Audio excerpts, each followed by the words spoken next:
The candles had already burned halfway down when Duke Rainer Ashcombe looked at the woman standing before him and said the words that would follow her for the rest of her life. Elara Voss stood in the receiving hall of Ashcombe Manor, her hands folded tightly in front of her, waiting for some kind of greeting, some kind of warmth. Instead, the Duke studied her face the way a merchant studies a crate of goods, and then he spoke without any softness at all. "I chose you because you are plain," he said. "You will not turn heads at court. You will not draw rivals. You will not remind me of anyone I have lost. That is why you are here." The words landed like stones dropped into still water. Elara did not flinch outwardly, though something inside her chest folded in on itself. She had known, of course, that this marriage was not born of affection. Her family's fortune had crumbled over the past 3 years, their name reduced to whispers of pity among the nobility.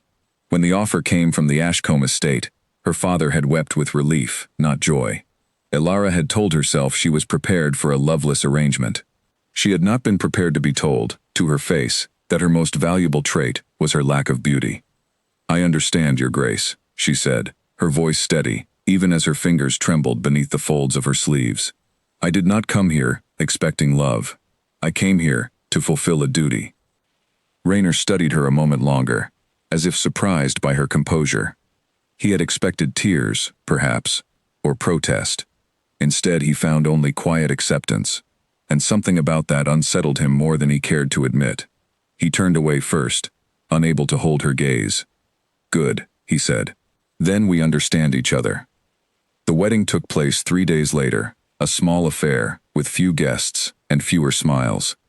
Elara wore a gown of pale gray, chosen not for beauty, but for practicality, a fabric that would not wrinkle during the long carriage ride to the estate.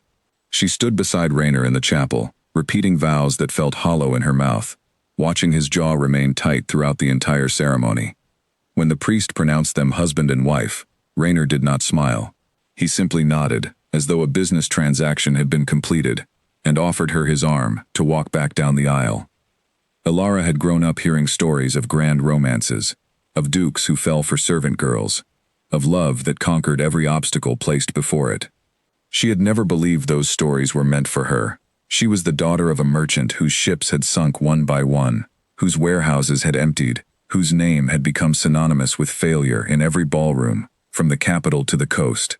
She had accepted long ago that her life would not be a fairy tale. Still, some small, foolish part of her had hoped that marriage, even an arranged one, might offer some warmth. That hope died quietly on the first night, when Rainer escorted her to a bedroom far from his own, and bid her good night with nothing more than a polite bow. The following morning, Elara woke early, as was her habit, and found the manor already stirring with activity. Servants moved through the halls with quiet efficiency, and she realized quickly that no one had told them what to do with a new duchess who did not yet understand the rhythms of the house. She dressed simply and made her way downstairs, determined not to hide in her room like a frightened guest. The head housekeeper, a stern woman named Margaret, greeted her with a curtsy that felt more like an inspection. "Your Grace," Margaret said, her eyes sweeping over Elara's plain dress and unadorned hair. "We were not expecting you so early. I would like to understand how the household runs," Elara said, "if it is not too much trouble." Margaret's eyebrows rose slightly, as though the request surprised her. Most ladies of the house, Elara would later learn, preferred to leave such matters entirely to the staff, content to spend their days in leisure. But Elara had grown up watching her mother manage a merchant household through lean years, and lavish ones alike, and she found comfort in purpose. She spent that first day walking through the manor with Margaret, learning the names of the servants, the layout of the kitchens, the state of the account books that no one had properly reviewed in months. Rainer did not see his new wife at all that day. He had left before dawn for matters concerning the northern border, where tensions with a neighboring lord had been simmering for weeks. When he returned that evening, tired and irritable, he found the manor strangely different. The ledgers on his desk, which had been in disarray for as long as he could remember, were neatly organized. A note in unfamiliar handwriting sat atop the stack, pointing out 3 discrepancies in the household spending that had gone unnoticed for months. He stared at the note for a long moment before calling for Margaret. "Who did this?" he asked. "Her Grace, my lord," Margaret said. "She asked to review the accounts. I hope that was not presumptuous of her." Rainer said nothing. But something in his expression shifted, just slightly. He had expected his new wife to remain quiet and invisible, as he had requested. He had not expected competence. That night at dinner, the two of them sat at opposite ends of a long table, the silence between them heavy and awkward. Alara ate quietly, unwilling to speak first, uncertain whether her efforts with the accounts had been welcomed or resented. It was Rainer who finally broke the silence. "You reviewed the ledgers," he said. It was not quite a question. "I did," Alara replied. "I hope that was acceptable. I noticed some discrepancies that seemed worth mentioning." "You were right about all three," he said. "My steward has been skimming from the grain accounts for over a year." Alara set down her fork, surprised. "I did not mean to accuse anyone. I only meant to help." "You did help," Rainer said, and though his tone remained flat, there was no dismissal in it. "I will deal with the steward tomorrow." It was the closest thing to a compliment he had offered her since her arrival, and Alara found herself oddly grateful for it, even as she reminded herself not to read too much into a single exchange. This was a marriage of convenience, nothing more. She would do well to remember that. Over the following days, a routine began to form between them, though it was hardly the routine of a loving couple. Rainer spent his mornings dealing with matters of the estate, often leaving before Alara woke. She spent hers continuing to learn the workings of the household, correcting small inefficiencies here and there, earning the quiet respect of servants who had initially viewed her with suspicion. In the evenings, they dined together in near silence, exchanging only the barest necessary conversation about household matters or estate business. Alara told herself this was enough. She had a home, a purpose, a measure of security her family had not known in years. She did not need warmth from her husband to find some contentment in her days. And yet, at night, alone in her room far from his, she sometimes found herself staring at the ceiling, wondering what it might feel like to be looked at with something other than cold calculation. It was on the 7th day of her marriage that Alara first met Rainer's younger sister, Ren. The girl was perhaps 16, with the same sharp cheekbones as her brother but none of his guarded coldness. She burst into the manor's small library where Alara had been reading, her cheeks flushed from riding, and stopped short at the sight of the new Duchess. "Oh," Ren said, blinking. "You must be Alara." "I am," Alara said, setting down her book. "You must be Ren. Your brother has mentioned you." "Has he?" Ren looked skeptical, then curious. "He does not mention much of anything, to anyone." "What did he say?" Alara hesitated, unwilling to admit that Rainer had mentioned his sister only in passing, as part of a list of household matters she would need to be aware of. "He said you were fond of horses," she offered instead, which was at least partially true. Ren laughed, a bright sound that seemed out of place in the quiet manor. "That is one way to describe it. I would rather spend my days in the stables than in any ballroom. Do you ride?" "Not well," Alara admitted. "My family could not always afford good horses." "Then I shall teach you," Ren declared, as though the matter were already settled. "It is much more interesting than sitting in libraries all day. No offense to your book." Alara found herself smiling, genuinely, for the first time since arriving at Ashcombe Manor. There was something refreshing about Ren's openness, her lack of pretense, so different from the careful formality that governed every interaction with Rainer. Over the following weeks, the two women grew close, spending afternoons in the stables and along the estate's winding trails. Ren spoke freely of her family, of their mother who had died when Ren was young, of their father whose health had failed years before his death, of Rainer's long years of managing the estate alone, carrying responsibilities far beyond his years. "He was not always like this," Ren confided one afternoon, as they walked their horses along a quiet path.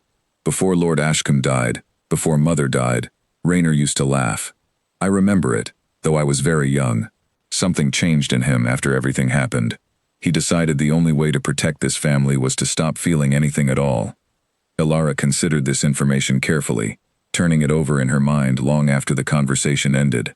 It did not excuse the coldness with which Rainer had greeted her, the careless cruelty of his words on their first meeting. But it did offer some context, some small window into the man she had married. Perhaps his coldness was not born of contempt for her specifically, but of a broader retreat from any kind of feeling at all. That evening, as she prepared for dinner, Alara found herself thinking of Rainer not as the cold duke who had insulted her, But as a young man who had lost his parents too early, and had learned that vulnerability led only to pain, it did not make his words forgivable. But it made them, perhaps, a little more understandable. At dinner that night, she found herself studying him more closely than she had before, noticing the faint lines of exhaustion around his eyes, the careful way he held himself, as though bracing against some invisible weight. When a servant brought in the evening meal, and accidentally spilled a small amount of soup near his sleeve, Rayner's reaction was sharp, almost startled, before he caught himself, and waved the flustered servant away, with a murmured word of dismissal, rather than the reprimand Elara had expected. "You are kind to the staff," Elara observed, before she could stop herself. Rayner glanced up, surprised by the comment. "They work hard. There is no need to make their days harder than they already are." "That is not what I expected from you," Elara admitted. "What did you expect?" he asked, and there was something almost curious in his tone, a crack in the usual formality. Elara considered her words carefully. "I expected the man who told me I was chosen for my plainness. I did not expect someone who worries over a spilled bowl of soup." Something flickered across Rayner's face, gone almost as quickly as it appeared. For a moment, Elara thought he might apologize, might explain himself, might offer some small piece of the man Ren had described. Instead, he simply returned his attention to his meal. "People are complicated," he said quietly. "You should not assume you understand someone from a single conversation." "Nor should you," Elara replied, more sharply than she intended. The silence that followed was different from the silences that had come before, heavier with things unsaid, thick with the awareness that both of them had revealed more than they intended. Rayner did not respond, and Elara did not press further, but something had shifted in the room, some small crack appearing in the careful walls both of them had built. Later that night, Elara sat by her window, watching the moon rise over the distant hills, and found herself thinking not of the insult that had opened her marriage, but of the flicker of something she had seen in Rayner's eyes at dinner. She told herself it meant nothing. She told herself she would be foolish to hope for warmth from a man who had made his intentions so clear from the very beginning. And yet, despite every warning she gave herself, she found she could not stop thinking about it, could not stop wondering what other pieces of the real Rayner Ashcombe lay hidden beneath the cold exterior he showed the world. She did not yet know that the answer to that question would take her through heartbreak, humiliation, and finally to the base of a distant mountain, where the truth of who Rayner Ashcombe really was would finally be tested against everything he claimed to believe.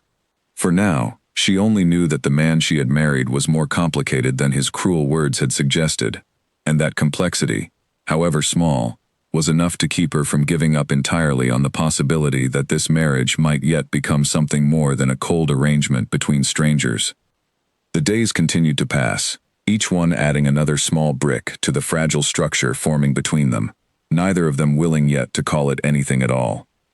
Autumn arrived at Ashcombe Manor with a sudden chill, stripping the orchard trees bare within a matter of days. Elara had now been married for 2 months, and though the arrangement between her and Rayner remained formal on the surface, small changes had crept into their daily life, without either of them acknowledging them directly. He no longer left before she woke without a word. Some mornings he lingered at the breakfast table a few extra minutes, exchanging brief comments about the weather or the estate's affairs. It was not warmth, not exactly, but it was no longer the cold silence of the first weeks. Elara had thrown herself into managing the household, and under her care, Ashcombe Manor had begun to change in small but noticeable ways. The account books balanced properly for the first time in years. The tenant farmers, who had long complained of unfair treatment from the previous steward, found their concerns finally addressed. Even Margaret, once so stern and skeptical, had softened toward her, occasionally sharing small pieces of gossip or advice, as though Elara were a trusted friend, rather than merely an employer. But it was Ren who remained Elara's closest companion in the manor, and it was through Ren that Elara began to understand more fully the shape of the family she had married into. One crisp morning, as the two of them walked along the orchard paths, breath visible in the cold air, Ren brought up a subject she had avoided until now. "Do you know about Lady Cassandra?" Ren asked, her tone carefully neutral in a way that immediately caught Elara's attention. "I do not believe I have heard the name," Elara said. Ren hesitated, glancing toward the manor as though checking that no one else could hear. She was betrothed to Rayner, Years ago, before our parents died, before everything changed. They were meant to marry when he turned 21. Elara felt something tighten in her chest, though she kept her expression carefully composed. What happened? She left him, Ren said simply. Right before the wedding, she told him she had fallen for someone else, someone with a grander title and a fuller purse. Rainer never spoke of it again, not once, not even to me. But I know it changed him. He was different before that, warmer, more open. After Cassandra left, and then our parents died so soon after, he built walls around himself that no one has managed to get past since. Elara absorbed this information slowly, pieces of a puzzle falling into place. The cold, calculated way Rainer had chosen her as his wife now made a different kind of sense. He had once loved someone, had once opened himself fully to another person, and that vulnerability had cost him dearly. When Elara had come into his life, plain and unremarkable by the standards of the court, he had likely seen in her the opposite of everything Cassandra represented, a safe choice, a woman unlikely to draw the same kind of attention that had once led to his heartbreak. Where is she now? Elara asked, though part of her did not want to know the answer. Lady Cassandra? Ren's expression darkened slightly. She is returning to court, I have heard. Her grand marriage did not last. Her husband passed away last spring, leaving her with his fortune but no children, and no title of her own beyond what she inherited. Word has it she intends to re-establish herself among the nobility. Ren paused, studying Elara's face carefully.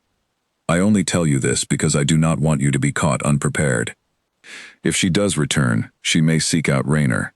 It would not be the first time she has tried to use old connections to secure her place in society.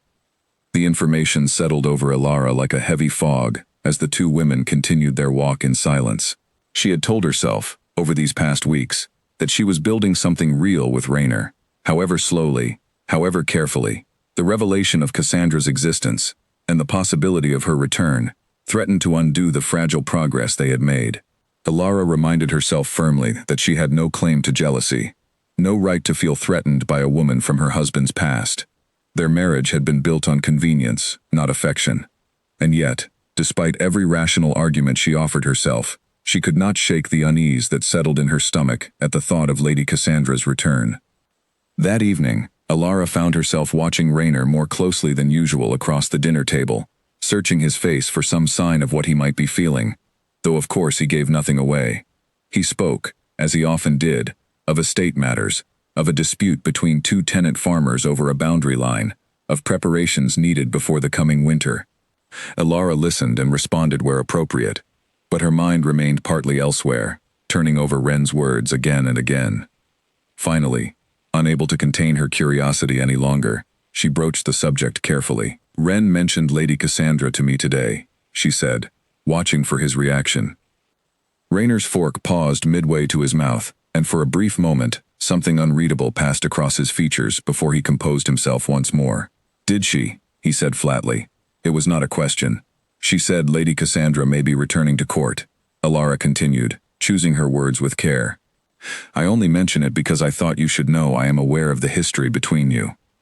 There is no history worth discussing, Rainer said, his voice sharper than usual. Whatever happened between myself and Lady Cassandra is in the past. It has no bearing on our arrangement. The word arrangement struck Elara harder than she expected, a small reminder of exactly what their marriage was and was not. She nodded, choosing not to press further, though she noted the way his shoulders had tensed, the way his jaw had tightened at the mere mention of the name. Whatever Rainer claimed about the past holding no power over him, his reaction told a different story entirely. Over the following weeks, Elara continued her work managing the estate, continued her rides with Ren, continued the slow, careful dance of dinners with a husband who remained polite but distant. She told herself repeatedly that Lady Cassandra's return, should it happen, was not her concern, and yet the unease lingered, a quiet worry she could not quite shake, no matter how firmly she tried to push it aside. The confirmation of Cassandra's return came in the form of an invitation, delivered by messenger on a gray morning in late autumn. Lord and Lady Pemberton were hosting a gathering at their estate, a modest but well-attended affair meant to welcome several nobles back to court after long absences abroad or in mourning. Rainer read the invitation at breakfast, his expression carefully neutral, though Alara noticed the slight tightening around his eyes as he set the letter down. "We are expected to attend," he said simply, offering no further explanation. "Of course," Alara replied, though her stomach twisted at the thought of what, or who, might await them at the gathering. The days leading up to the event passed in a haze of quiet anxiety for Alara. She told herself that her worry was foolish, that whatever history existed between Rainer and Cassandra had no bearing on the practical arrangement of her own marriage. And yet she found herself, for the first time since her wedding, paying closer attention to her appearance, selecting a gown of deep blue rather than her usual muted grays, allowing Ren to style her hair in a manner slightly more elaborate than her usual simple braids. "You look lovely," Ren said, admiring her handiwork in the mirror. "Not that you did not look lovely before, but this suits you especially well."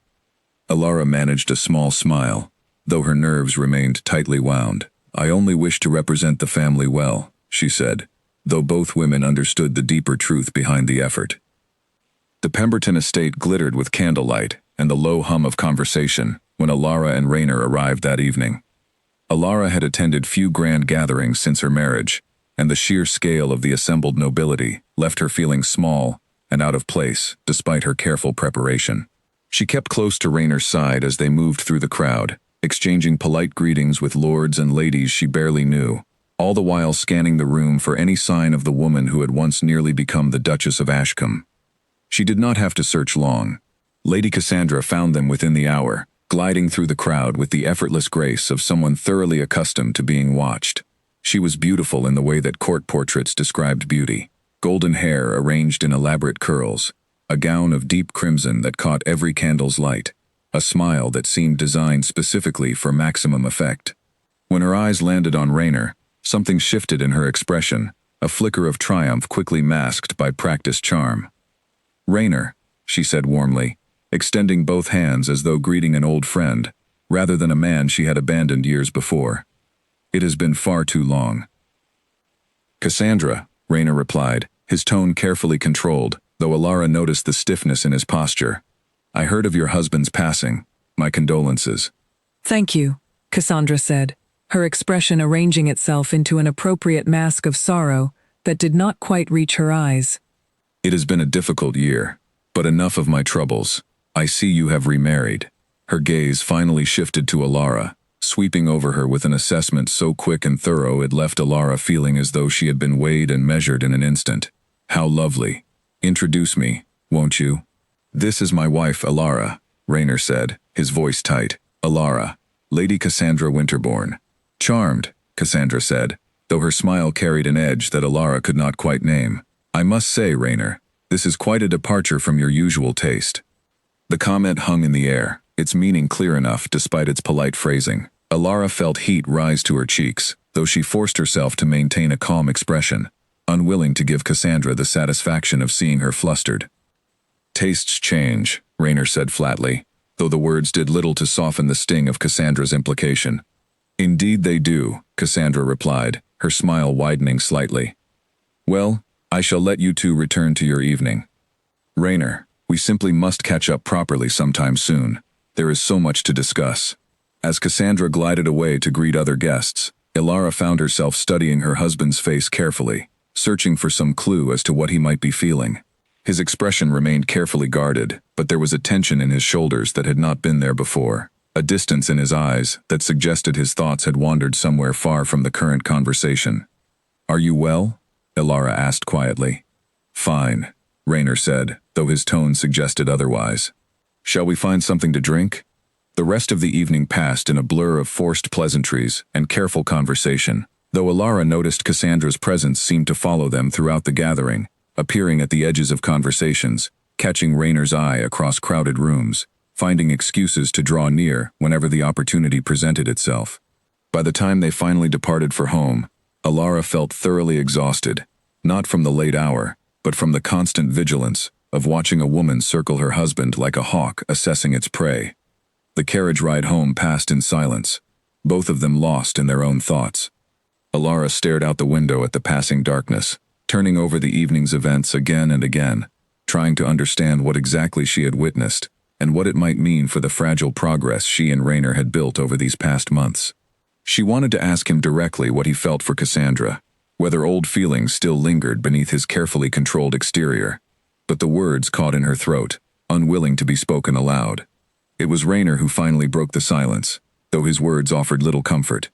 "Cassandra will likely be present at many gatherings this season," he said, his voice carefully neutral.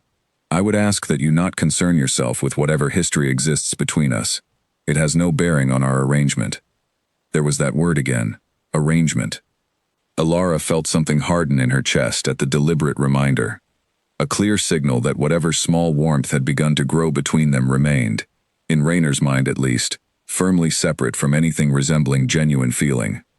"Of course," Alara said, her voice carefully steady despite the ache building beneath her ribs. "I would not dream of it." The rest of the ride passed in silence, and when they finally arrived home, Raynor retired to his study without another word, leaving Alara alone in the entrance hall, staring after him, with a growing sense that whatever fragile trust had begun to form between them now stood on far shakier ground than she had realized. That night, alone in her room, Alara allowed herself, for the first time since her marriage, to cry. Not loudly, not dramatically, but quietly, the tears slipping down her cheeks as she stared at the ceiling and wondered why she had allowed herself to hope for something more than the cold arrangement she had agreed to from the very beginning.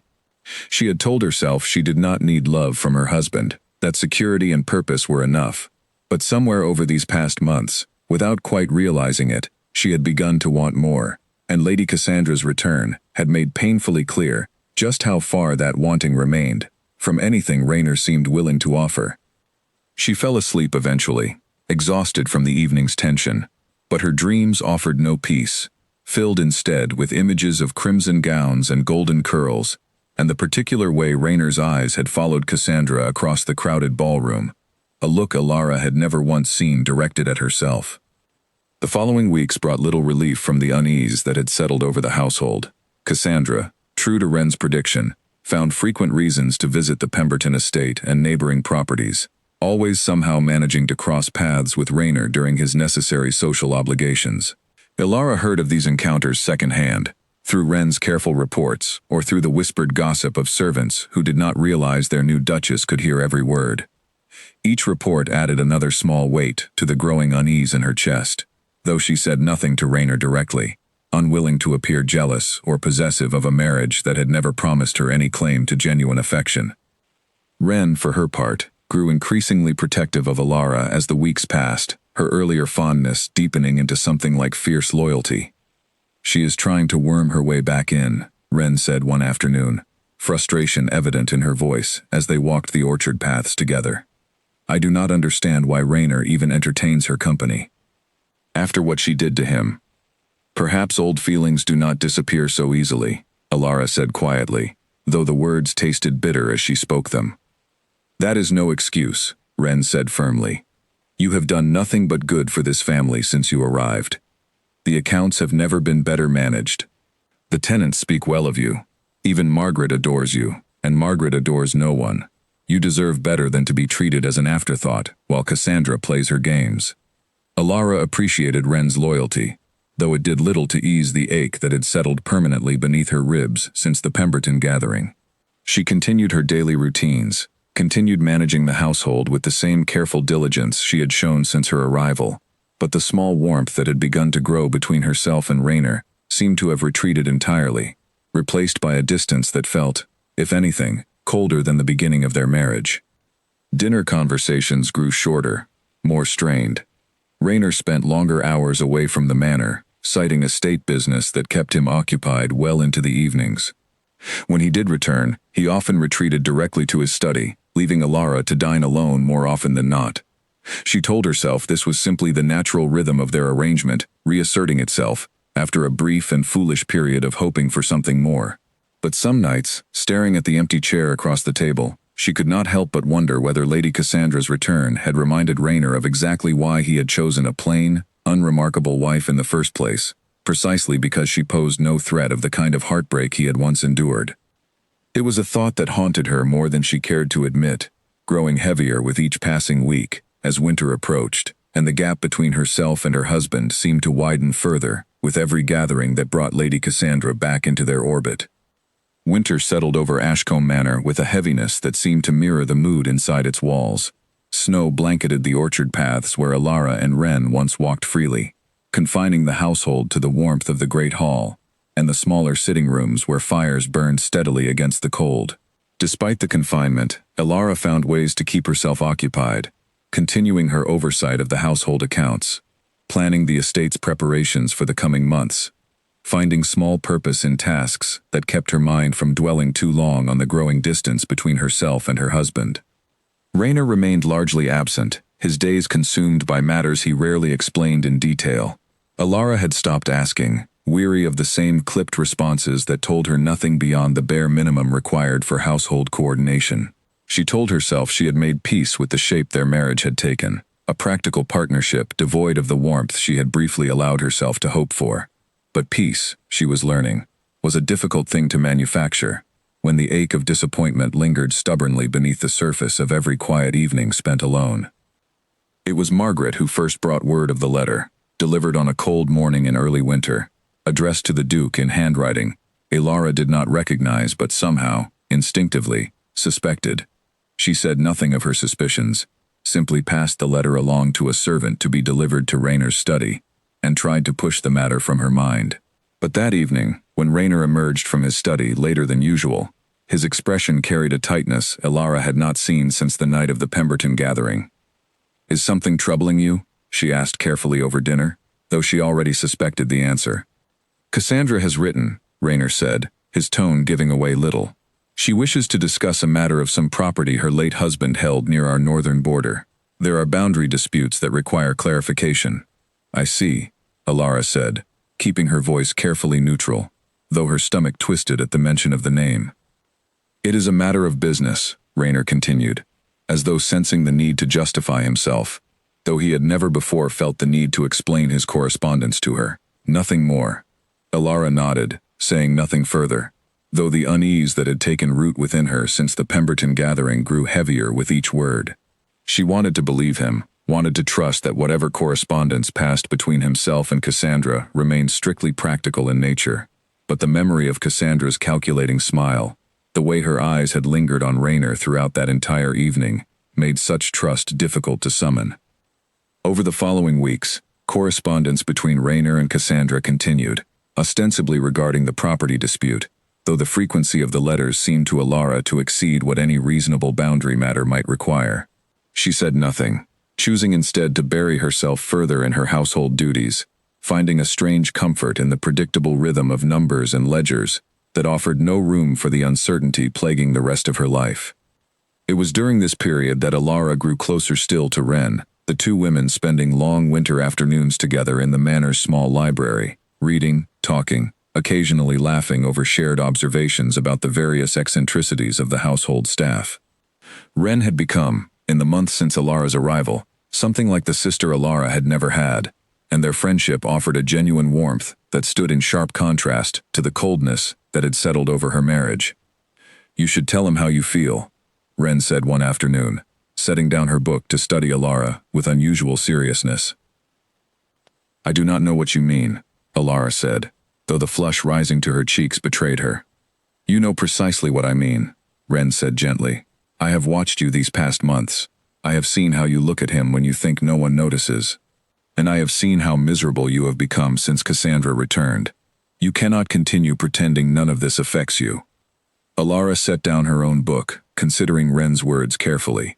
"Even if what you say is true," she said slowly, "what good would it do to tell him? He has made his feelings about our arrangement quite clear. I was chosen precisely because I would not complicate his life with unwanted affection. Confessing feelings he never asked for would only embarrass us both." "You do not know that," Wren insisted. "My brother is many things, but he is not cruel. Whatever he said to you on your wedding day, I do not believe it reflects how he truly sees you now. I have watched him too, Alara. I have seen the way his mood changes when you enter a room, the way he asks after you when you are not present, even if he tries to hide it behind talk of household matters." Alara wanted desperately to believe her friend's words, but months of careful self-protection made such hope difficult to embrace fully. Even if that were true, she said finally. Cassandra's return has changed things. I have watched him grow more distant with each letter that arrives from her. Whatever small warmth existed between us seems to have retreated entirely since she came back into his life. Ren's expression grew troubled, but she said nothing further on the matter, and the conversation drifted to other topics, though Alara found herself thinking of Ren's words long after their afternoon together ended. The situation came to a head on a bitter morning in midwinter, when Alara, passing by Raynor's study on an errand concerning the household accounts, overheard a conversation that stopped her dead in the hallway. The study door had been left slightly ajar, and through the gap, she recognized Cassandra's voice, warm and familiar in a way that immediately set Alara's nerves on edge.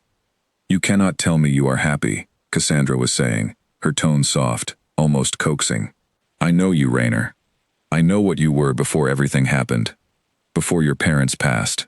Before I made my terrible mistake. You loved deeply once. You laughed easily. This cold, distant man you have become, hiding behind duty and practical arrangements. This is not who you truly are." "People change," Raynor replied, his voice tight, though Alara noted he had not asked Cassandra to leave, had not defended his marriage against her insinuations. "Do they?" Cassandra pressed. "Or do they simply bury who they truly are, beneath layers of protection, afraid to be hurt again? I made a terrible mistake leaving you, Raynor. I have regretted it every day since, and I do not believe, even now, that you have found what you truly deserve in this marriage of convenience." Alara's breath caught in her throat, her hand tightening around the ledger she carried, waiting, hoping, praying that Raynor would rise to defend his marriage, defend her, dismiss Cassandra's words as the manipulative overture they clearly were. Instead, a heavy silence followed, stretching long enough that Alara felt certain her heart might break entirely from the weight of his non-answer. Unable to bear listening any longer, Alara turned and walked quickly away from the study door, her footsteps echoing against the stone floor as she made her way back toward her own chambers. She did not cry immediately, too numb with shock to summon tears. Instead, she sat quietly by her window, staring out at the snow-covered grounds, turning over Cassandra's words again and again in her mind, along with Raynor's damning silence in response to them. She thought of the months she had spent building purpose within this household, the careful work she had done managing accounts and earning the respect of servants and tenants alike. She thought of the small moments of connection she had shared with Raynor, the flicker of warmth in his eyes over spilled soup, the quiet gratitude in his voice when she had helped uncover his steward's dishonesty. She had allowed herself to believe, however cautiously, that something genuine might be growing between them, despite the cold terms of their arrangement. Cassandra's words, and Raynor's silence, threatened to unravel every piece of that fragile hope. That evening, dinner passed in an unusually heavy silence, Raynor offering no explanation for his mood, Alara unwilling to reveal what she had overheard. She picked at her food, appetite gone entirely, while Raynor stared at his own plate with an expression she could not quite read, something troubled and distant that suggested Cassandra's words had lodged themselves somewhere deep within him, whether he wished to acknowledge it or not. "You are quiet this evening," Raynor observed finally, breaking the silence that had stretched between them for nearly the entire meal. "So are you," Alara replied, unable to keep a slight edge from her voice. Raynor's eyes narrowed slightly, studying her with a curiosity that suggested he sensed something amiss but could not quite identify its source. "Has something troubled you?" Alara considered, for a moment, revealing what she had overheard, confronting him directly with Cassandra's words, and his failure to defend their marriage against them. But pride held her tongue, along with a fear that voicing her concerns aloud would only invite the very rejection she dreaded most. Instead, she offered a careful half-truth. "I am simply tired," she said. "The winter has been long." Raynor studied her a moment longer, as though unconvinced, but did not press further. The remainder of dinner passed in the same heavy silence, and when the meal finally concluded, both retreated to their separate rooms without further conversation, the distance between them feeling, that night, wider than it had ever been since the earliest, coldest days of their marriage. Sleep proved elusive for Alara that night, her mind churning with Cassandra's words, with Raynor's silence, with the growing certainty that whatever progress she believed they had made together over these past months had been, perhaps, nothing more than her own foolish hope, projected onto a man who remained, at his core, exactly the cold and calculating figure who had greeted her on their very first meeting. The following days brought no relief from the tension that had settled over the household.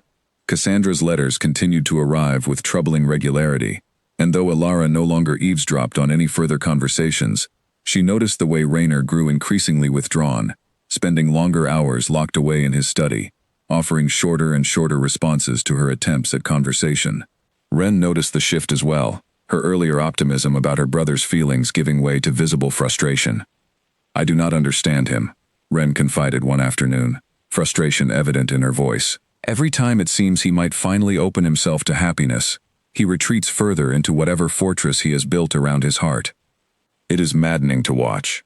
Perhaps some fortresses are built too well to be breached," Alara said quietly, staring out at the snow-covered grounds beyond the library window. "Do not give up on him yet," Ren said, though her own conviction seemed to waver slightly. "I know my brother. Beneath all his coldness, there is still the man who used to laugh freely, who used to love deeply, before the world taught him it was dangerous to do so. That man has not disappeared entirely. He is simply buried very deep." Alara wanted to believe her friend's words, wanted to hold on to some thread of hope that the distance growing between herself and Rainer might yet be bridged. But as winter deepened, and Cassandra's presence continued to loom over every aspect of their marriage, that hope grew increasingly difficult to sustain. The situation reached a new level of complication when, several weeks later, an invitation arrived for a grand winter gathering to be hosted by Lord Pemberton once again, a celebration marking the turn of the season that would draw much of the regional nobility together for an evening of festivities.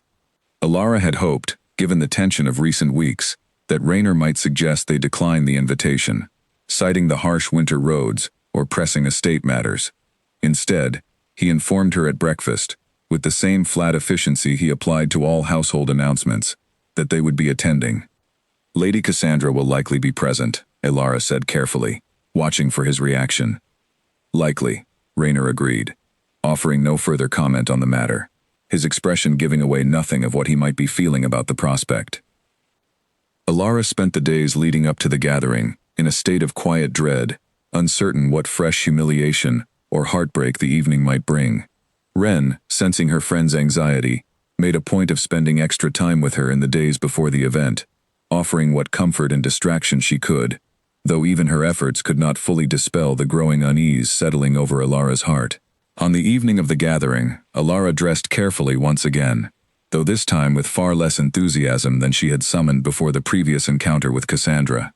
She chose a gown of deep green, simple but well made, and allowed Ren to arrange her hair in a manner that, while not elaborate, at least conveyed a quiet dignity befitting her position as Duchess of Ashcombe. She studied her reflection in the mirror before departing, searching for some sign of confidence to carry her through the evening ahead, though the anxiety churning in her stomach made such confidence difficult to summon convincingly. The carriage ride to the Pemberton estate passed in familiar silence, Rainer lost in his own thoughts, Alara watching the passing darkness beyond the window, both of them seemingly unwilling or unable to voice the tension that had grown so heavy between them over recent weeks. When they finally arrived, the estate glittered with the same festive splendor as before, candles and lanterns casting warm light across the gathered crowd of nobility, laughter and music filling the grand hall with a cheerfulness that felt, to Alara, entirely disconnected from the turmoil churning within her own chest. They had barely entered the hall when Cassandra found them, appearing at Rainer's side with the same practiced grace as before, though this time her attention seemed even more pointedly directed at Alara's husband, her greeting warmer, more familiar, carrying an intimacy that suggested weeks of correspondence had deepened whatever connection remained between them. "Rainer," Cassandra said warmly, her hand resting briefly on his arm, in a gesture that made Alara's stomach twist with unease. "I am so glad you came. I have been hoping we might continue our earlier conversation about the boundary matter, perhaps somewhere more private." "Of course," Rainer said, his voice carrying none of the reluctance Alara had hoped to hear. "Alara, would you excuse us for a moment?" The request struck Alara like a physical blow, though she forced herself to maintain her composure, nodding stiffly as Rainer allowed Cassandra to lead him away, toward a quieter corner of the estate's grand hall. She stood alone amid the swirling crowd of nobility, watching her husband's retreating back, feeling more isolated in that moment than she had felt at any point since her arrival at Ashcombe Manor months before. Wren found her a few minutes later, her expression darkening as she took in the scene, Cassandra's animated conversation with Raynor visible across the crowded room. "This is unacceptable," Wren said, fury evident in her voice. "He should not have left you standing alone like this." "It is only a business matter," Elara said, though the words felt hollow, even as she spoke them. An echo of the same justification Raynor had offered weeks before. "You do not believe that any more than I do," Wren said flatly. Elara said nothing, unable to summon a response that did not betray the depth of hurt she felt building within her chest. She spent the following hour moving through the gathering with careful composure, exchanging polite conversation with various guests, all the while acutely aware of Raynor's continued absence, of Cassandra's laughter occasionally drifting across the hall, of the growing certainty that whatever fragile foundation her marriage had been built upon was crumbling more thoroughly with each passing moment. When Raynor finally returned to her side, well over an hour later, he offered no explanation for his lengthy absence, no apology for having left her alone amid a crowd of strangers. "Shall we find some refreshment?" he asked, as though nothing at all had occurred, as though his wife had not spent the better part of an hour watching him disappear with another woman. Elara studied his face carefully, searching for some sign of guilt or discomfort, but found only the same carefully controlled expression he wore for most public occasions. Whatever had passed between himself and Cassandra during their private conversation, he clearly had no intention of sharing it with her. "I am rather tired," Elara said instead, her voice carefully even, despite the turmoil churning beneath the surface. "Perhaps we should return home." Raynor studied her for a moment, something flickering across his features that might have been concern, though it passed too quickly for Elara to be certain. "Of course," he said. "I will call for the carriage." The ride home passed in the same heavy silence as before, though this time the weight between them felt different, sharper, carrying the full force of everything left unspoken throughout the entire evening. Elara stared out the window, fighting back tears she refused to let fall in her husband's presence, while Raynor remained equally silent beside her, his own thoughts hidden behind the same guarded expression he had worn since the moment Cassandra had first reappeared in their lives. By the time they arrived home, Elara had made a quiet decision within herself, though she said nothing of it to Raynor as they parted ways in the entrance hall, each retreating to their separate chambers without another word exchanged between them. She could not continue living within a marriage defined by such profound uncertainty, watching her husband drift further away with each passing week, while another woman worked steadily to reclaim whatever place she had once held in his heart.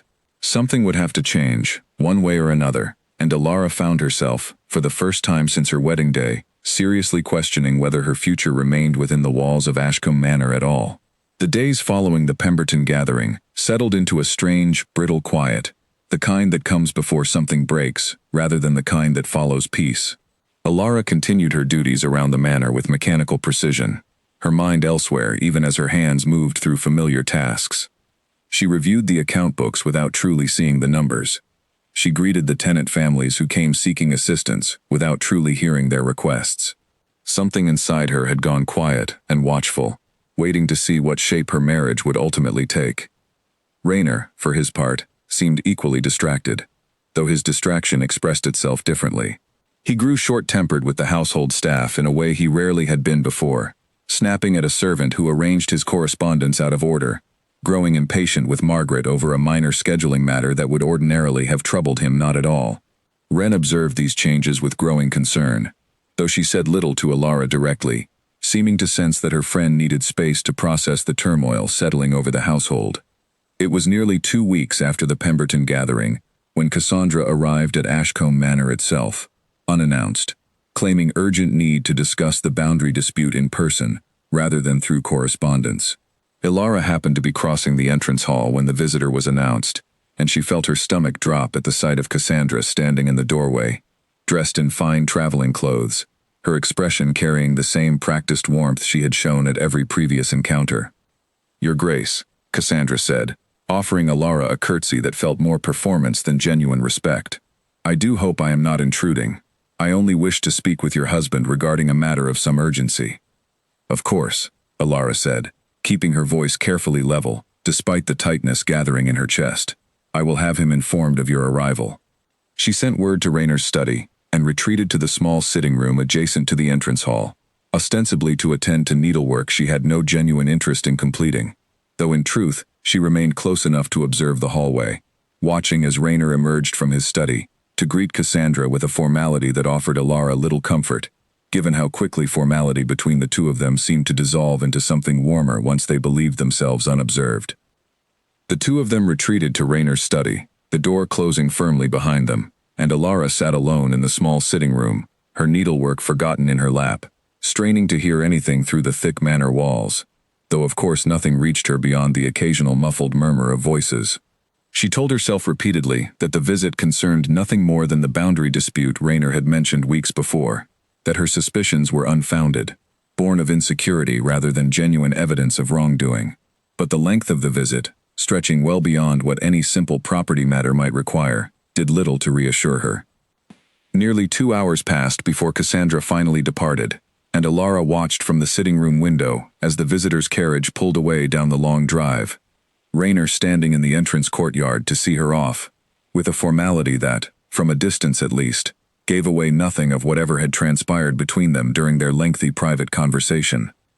When Raynor returned to the manor's interior, he found Alara waiting in the entrance hall, her expression carefully composed despite the turmoil churning beneath the surface.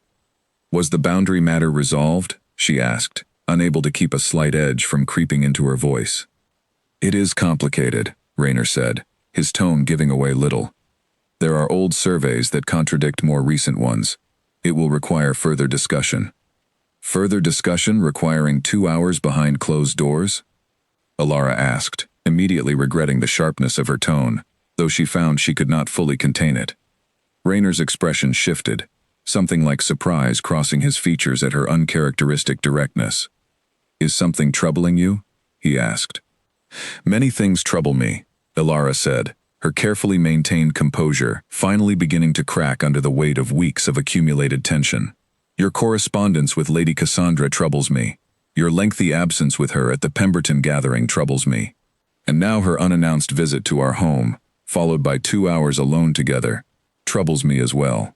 "There is nothing improper occurring," Raynor said, though his tone carried an edge of defensiveness that did little to reassure her. "Then why do you offer no explanation?" Alara pressed. "Why does every interaction between yourself and Lady Cassandra seem shrouded in secrecy?" Raynor's jaw tightened, and for a moment, Alara thought he might finally offer some genuine explanation, some reassurance that would ease the growing dread within her. Instead, his expression hardened into something colder, more distant. "I do not owe you an accounting of every conversation I have," he said. "Our marriage was never built on such expectations." The words struck Alara with the force of a physical blow, a stark reminder of exactly how their marriage had begun, of the cold and calculated arrangement that had brought them together in the first place. She felt something within her harden in response, a protective wall rising to shield herself from further hurt. "You are right," she said quietly, her voice carrying a coldness that matched his own. "I forget myself. This marriage was never meant to include such considerations." She turned and walked away before he could respond, retreating to her own chambers with a composure that cost her every ounce of remaining strength to maintain. Once safely behind her closed door, she allowed herself finally to sink onto her bed, the tears she had held back for weeks finally spilling forth in earnest, months of accumulated hurt and disappointment overflowing all at once. She did not emerge for dinner that evening, sending word through a servant that she was feeling unwell and would prefer to rest. Whether Raynor believed the excuse or recognized it for the avoidance it truly was, Alara did not know, nor did she particularly care in that moment. She simply needed distance, space to process the growing certainty that her marriage, whatever fragile hope she had once held for it, was crumbling beyond her ability to repair it alone. Ren found her the following morning, having heard from the household staff of Alara's absence at dinner the previous evening. She entered Alara's chambers without waiting for a response to her knock, her expression carrying deep concern as she took in her friend's evidently sleepless appearance. "What happened?" Ren asked, settling herself on the edge of Alara's bed. Alara recounted the previous day's events slowly, her voice carefully controlled despite the emotion still churning beneath the surface. Ren listened with growing anger, her hands clenching into fists at certain points in the retelling. "This is beyond acceptable," Ren said when Alara finished speaking. "I do not care what business matters supposedly require his attention. He owes you basic respect and honesty, at the very least." "Perhaps I expect too much," Alara said quietly, staring down at her hands folded in her lap. "Our marriage was never meant to be more than practical convenience. Perhaps I was foolish to hope for anything beyond that." "You are not foolish," Ren said firmly, taking Alara's hands in her own. "You deserve honesty and respect from your husband, regardless of how your marriage began. And I refuse to believe my brother has become so cold that he cannot see what a treasure he has in you." Despite Ren's firm reassurance, Alara found it difficult to summon the same confidence in her own worth, the accumulated weight of Rainer's coldness and Cassandra's persistent presence having worn away at whatever fragile self-assurance she had managed to build over these past months. She spent the following days in a state of quiet withdrawal, continuing her household duties with mechanical efficiency, but offering little beyond necessary conversation to Rainer during their brief interactions at meals. Rainer, for his part, seemed to sense the shift in their dynamic, though whether from genuine concern or simple awareness of the tension now palpable throughout the household, Alara could not say. He made no further mention of Cassandra, and no additional visits from the woman occurred over the following 2 weeks, though correspondence, Alara suspected, likely continued in some form, even if she no longer directly witnessed it. The temporary respite offered little genuine comfort, however. The underlying tension between them remaining unresolved, simply pushed beneath the surface rather than genuinely addressed. Alara found herself, during this period, reflecting more seriously than ever before on the true nature of her situation. She had come to Ashcombe Manor believing she could build a life of quiet purpose despite the coldness of her marriage's beginning. She had allowed herself, against her better judgment, to hope for something warmer, as small moments of connection accumulated between herself and Rainer over the early months of their marriage. But Cassandra's return had exposed just how fragile that hope truly was, how quickly old feelings and old patterns could reassert themselves, leaving her feeling once again like nothing more than the plain, convenient choice Rainer had described on their very first meeting. It was during this period of quiet reflection that Alara began, almost unconsciously at first, to consider what her life might look like beyond the walls of Ashcombe Manor. She had inherited, from her grandmother on her mother's side, a small property in a remote mountain village, a modest cottage that had sat empty for years, maintained only by a distant caretaker who sent occasional reports on its condition. Alara had never given the property much thought, a distant inheritance from a woman she had known only briefly in childhood. But as the weeks passed and the tension within her marriage showed no sign of genuine resolution, she found herself thinking of that small mountain cottage with increasing frequency, a quiet refuge, far removed from the complications and heartbreak that had come to define her life at Ashcombe Manor. She said nothing of these thoughts to Ren, unwilling to voice a possibility that felt, even to herself, like an admission of defeat, but the idea took root nonetheless, growing steadily alongside her disappointment, a quiet alternative waiting patiently in the back of her mind, should the situation at Ashcombe Manor prove ultimately unsalvageable. The uneasy peace between herself and Rainer continued for several more weeks, punctuated by careful, formal interactions that offered neither warmth nor genuine conflict, simply a kind of exhausted truce between two people uncertain how to bridge the growing distance between them. It was a fragile balance, and Alara sensed, with growing certainty, that it would not hold indefinitely. Something would eventually shift, one way or another, and she found herself both dreading and, in some quiet corner of her heart, almost welcoming whatever change might finally come to break the suffocating uncertainty that had settled over her marriage. That change arrived sooner than she expected, though not in the form she might have anticipated. A letter arrived one morning, addressed not to Rainer, but to Alara herself, bearing a seal she did not immediately recognize. She opened it with cautious curiosity, and found within a brief but formal invitation to a grand gathering to be held at the royal court itself, an event of considerable significance that would draw the most prominent nobility from across the entire region.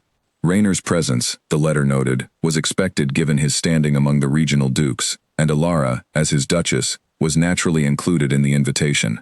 She brought the letter to Rainer that evening, uncertain what reaction to expect. He read it carefully, his expression unreadable, before setting it down on the table between them. "We will attend," he said simply. It would be unwise to decline an invitation of this significance. Of course, Elara said, though something in her chest tightened at the thought of what such a grand gathering might bring, particularly given Cassandra's evident determination to re-establish herself among the region's most prominent nobility. If Cassandra had made such effort to attend smaller local gatherings, Elara had little doubt she would make every effort to secure an invitation to an event of this magnitude as well. She was not wrong. Word soon reached the manor, through Wren's careful monitoring of court gossip, that Lady Cassandra Winterbourne had indeed secured an invitation to the grand gathering, her connections among the nobility sufficient to guarantee her place among the attendees, despite her diminished circumstances following her husband's death. You must be prepared, Wren warned Elara, as the date of the gathering approached. Whatever restraint she has shown at smaller occasions, I suspect she will abandon entirely at an event of this significance. The royal court offers her the perfect stage to reclaim whatever place she once held in society, and I fear she intends to use my brother as her primary vehicle toward that goal. Elara absorbed this warning with a heavy heart, already sensing that the upcoming gathering would prove to be a turning point in her marriage, one way or another. She spent the days leading up to the event in a state of quiet dread, uncertain what fresh humiliation or heartbreak awaited her, but equally certain that whatever occurred would finally force the resolution that weeks of uneasy truce had failed to provide. As she prepared for the journey to the royal court, packing her finest gowns with hands that trembled slightly despite her best efforts at composure, Elara found herself thinking back to that first cold evening at Ashcombe Manor, when Raynor had told her plainly that he had chosen her precisely because she would not complicate his life with unwanted feeling or unwanted attention. She had told herself, in the months since, that she could build a life within the boundaries of that cold arrangement. But standing now at the threshold of what felt certain to be a decisive confrontation, she found herself wondering, with growing clarity, whether such a life truly remained worth building at all. The journey to the royal court took nearly 3 full days, the carriage rattling along frozen roads through landscapes blanketed in the last heavy snows of the season. Elara spent much of the journey in silence, watching the passing scenery through the carriage window, her mind turning over every possible outcome the coming gathering might bring.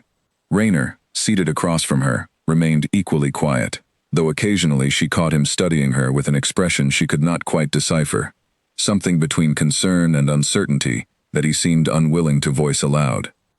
They arrived at the royal court on the evening before the grand gathering, settling into the quarters assigned to them within the sprawling palace grounds, a suite of rooms far more opulent than anything Elara had experienced even at Ashcombe Manor.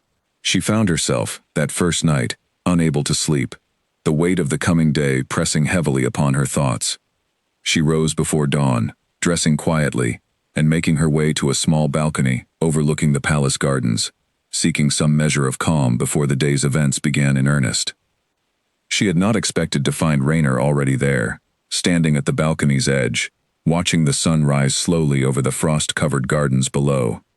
He turned at the sound of her approach, his expression carrying a rare vulnerability that caught her entirely off guard.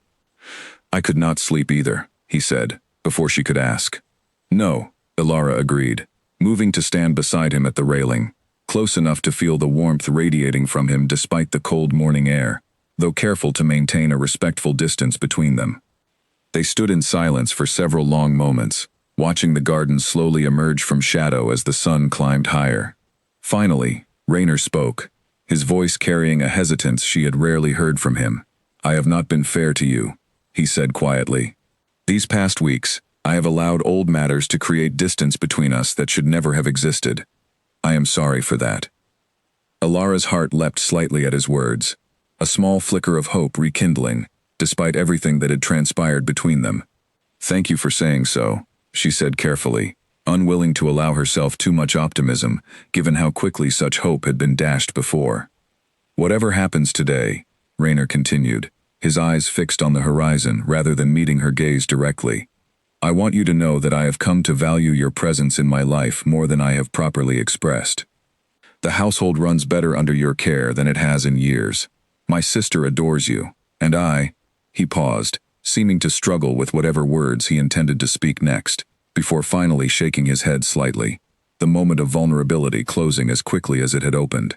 "We should prepare for the day ahead," he said instead, his tone shifting back to its usual careful formality. Alara felt the loss of that brief openness keenly, wondering what words he had intended to speak before pulling back into his usual reserve.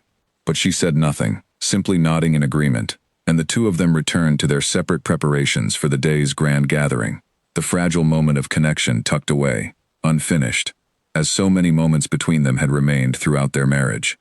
The grand hall of the royal court, when they arrived that evening, exceeded even Alara's expectations for opulence. Vast ceilings adorned with intricate frescoes, countless candles casting warm light across a sea of richly dressed nobility, music from a full orchestra filling the space with elegant, sweeping melodies. Alara felt distinctly out of place amid such grandeur, though she carried herself with the composed dignity she had cultivated over months of practice, determined not to appear overwhelmed despite the churning nerves beneath her calm exterior. They had barely settled into the gathering when Cassandra found them, resplendent in a gown of gold that seemed almost to glow beneath the countless candles, her golden hair arranged in an elaborate style that drew admiring glances from across the hall. She greeted Rainer with even greater warmth than at previous encounters, her hand lingering on his arm a moment longer than propriety strictly allowed. "Rainer," she said, her voice carrying a note of triumph she made little effort to disguise. "I have been so looking forward to this evening. There are several people here I simply must introduce you to, connections that could prove quite valuable for the estate." "Of course," Rainer said, though Alara noted a slight stiffness in his posture that had not been present during their quiet exchange on the balcony that morning. The evening progressed much as Alara had feared it might, Cassandra finding endless excuses to draw Rainer into conversation, to introduce him to various influential figures among the gathered nobility, to occupy his attention with a persistence that left Alara feeling increasingly invisible, despite standing frequently at his side. She endured it with as much grace as she could muster, exchanging polite conversation with other guests, though the ache of being consistently overlooked grew heavier with each passing hour. It was during a lull in the evening's festivities, as guests gathered near the grand hall's central fountain for refreshments, that the confrontation Alara had dreaded finally arrived. Cassandra, perhaps emboldened by wine, or simply by her growing confidence throughout the evening, addressed Alara directly, for the first time that night, her voice pitched just loud enough to draw the attention of several nearby guests. "Your Grace," Cassandra said, her tone carrying a sweetness that did little to mask its underlying cruelty. "I must say, I have always admired Rainer's practical approach to matters of marriage, choosing a wife who requires so little effort to please, who draws no unwanted attention at gatherings such as this. It is rather clever, really, when you think about it." The words hung in the air, their cruel implication unmistakable to everyone within earshot. Alara felt heat rush to her cheeks, humiliation and anger warring within her chest, as she struggled to formulate some response that would preserve her dignity amid the growing audience of curious onlookers. "I am not certain what you mean," Alara said, her voice carefully controlled despite the turmoil churning beneath the surface. "Oh, come now," Cassandra continued, her smile widening as she seemed to sense blood in the water. "Rainer told me himself, when we spoke privately at Ashcombe Manor, that he chose you precisely because you would not complicate his life the way a more remarkable woman might. Is that not correct, Rainer?" She turned to him with an expression of feigned innocence, though her eyes carried a sharp, calculating gleam. The entire gathering seemed to hold its breath, waiting for Rainer's response, and Alara found herself watching him with a desperate hope that he would finally, decisively defend her against Cassandra's calculated cruelty. Instead, Rainer hesitated, his expression caught somewhere between discomfort and uncertainty, the pause stretching long enough that its very length spoke volumes to everyone watching. "That is not," he began finally, but the hesitation had already done its damage, the pause before his denial, carrying far more weight than any words that might follow it. Alara felt something within her break entirely in that moment, the accumulated weight of months of humiliation, of Cassandra's persistent intrusion into her marriage, of Rainer's consistent failure to offer the defense and reassurance she so desperately needed, all of it crashing down at once amid the glittering opulence of the royal court's grand hall, before an audience of curious nobility, who would surely spread word of her humiliation throughout every corner of the kingdom by morning. "You need not finish that sentence," Alara said, her voice carrying a steadiness that surprised even herself, though it cost her every remaining ounce of composure to maintain it. I believe your silence has already answered the question quite thoroughly. She turned then, without waiting for any further response, and walked away from the gathering with as much dignity as she could summon, her back straight, her steps measured, despite the trembling threatening to overtake her limbs. She heard Raynor call her name once, his voice carrying a note of alarm, but she did not turn back, continuing instead through the grand hall's ornate doors and out into the palace's cooler corridors, seeking any private space where she might finally allow the tears building behind her eyes to fall freely. She found a small alcove tucked away from the main thoroughfares, and there, finally alone, she allowed herself to weep, the tears flowing freely now that no curious eyes remained to witness her breakdown. She wept for the humiliation she had just endured, for the months of accumulated hurt that had led to this moment, for the fragile hope she had allowed herself to hold that morning on the balcony, only to have it shattered so thoroughly within the same day. She did not know how long she remained in that alcove, though eventually her tears subsided, replaced by a quiet, cold resolve that settled over her like a protective armor. She had endured enough. She had given this marriage every effort within her power, had built purpose and value within a household that had never truly welcomed her as anything more than a convenient, forgettable choice. She would not continue subjecting herself to further humiliation at the hands of a husband unwilling to defend her honor, even in the most basic terms, before an audience of curious strangers. By the time she returned to their assigned quarters within the palace, her decision had solidified into unshakable certainty. She found Raynor waiting there, his expression carrying genuine distress, though whether from concern for her or simply discomfort at the public scene, Elara could no longer be certain. "Elara," he began, moving toward her with an urgency she had rarely seen from him. "I am sorry. I should have spoken more decisively. Cassandra's words were unfair, and my hesitation only made things worse. Please, let me explain." "There is nothing left to explain," Elara said, her voice carrying a coldness that seemed to startle him. "You had every opportunity, across many months, to demonstrate that our marriage meant something beyond the cold arrangement you described on our very first meeting. Instead, you have allowed Cassandra to intrude repeatedly into our lives, offering her far more warmth and attention than you have ever shown me, and tonight, before an audience of strangers, you could not even summon the basic decency to defend me against her cruelty." "That is not fair," Raynor protested, though his voice lacked its usual conviction.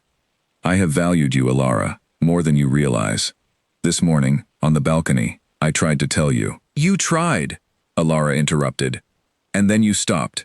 Just as you have stopped every single time genuine feeling threatened to surface between us. I am tired, Raynor, of waiting for you to finish sentences you never intend to complete. I am tired of building a life within a marriage that offers me purpose but no genuine partnership, respect but no genuine warmth. I came to this marriage prepared to accept a practical arrangement, but I find I am no longer willing to accept the particular cruelty of hope repeatedly offered and then withdrawn." Raynor stared at her, seemingly at a loss for words, his expression carrying a rawness she had never witnessed from him before. "What are you saying?" he asked finally, his voice barely above a whisper. "I am saying," Elara replied, her voice steady, despite the ache building within her chest, "that I require some time away from this marriage, away from Ashcombe Manor, away from the constant uncertainty of wondering whether I hold any genuine place in your heart at all. I will not continue living as a placeholder, waiting patiently for affection that never quite manages to fully arrive." She did not wait for his response, moving instead to gather a few essential belongings, her hands steady despite the emotional turmoil churning beneath her calm exterior. Raynor watched her, seemingly frozen by the suddenness of her decision, though as she moved toward the door, he finally found his voice again. "Elara, please," he said, "do not leave like this. Let us discuss this properly, once we have returned home, once emotions have settled. I have given this marriage every opportunity to become something genuine," Elara said, pausing at the door to look back at him one final time.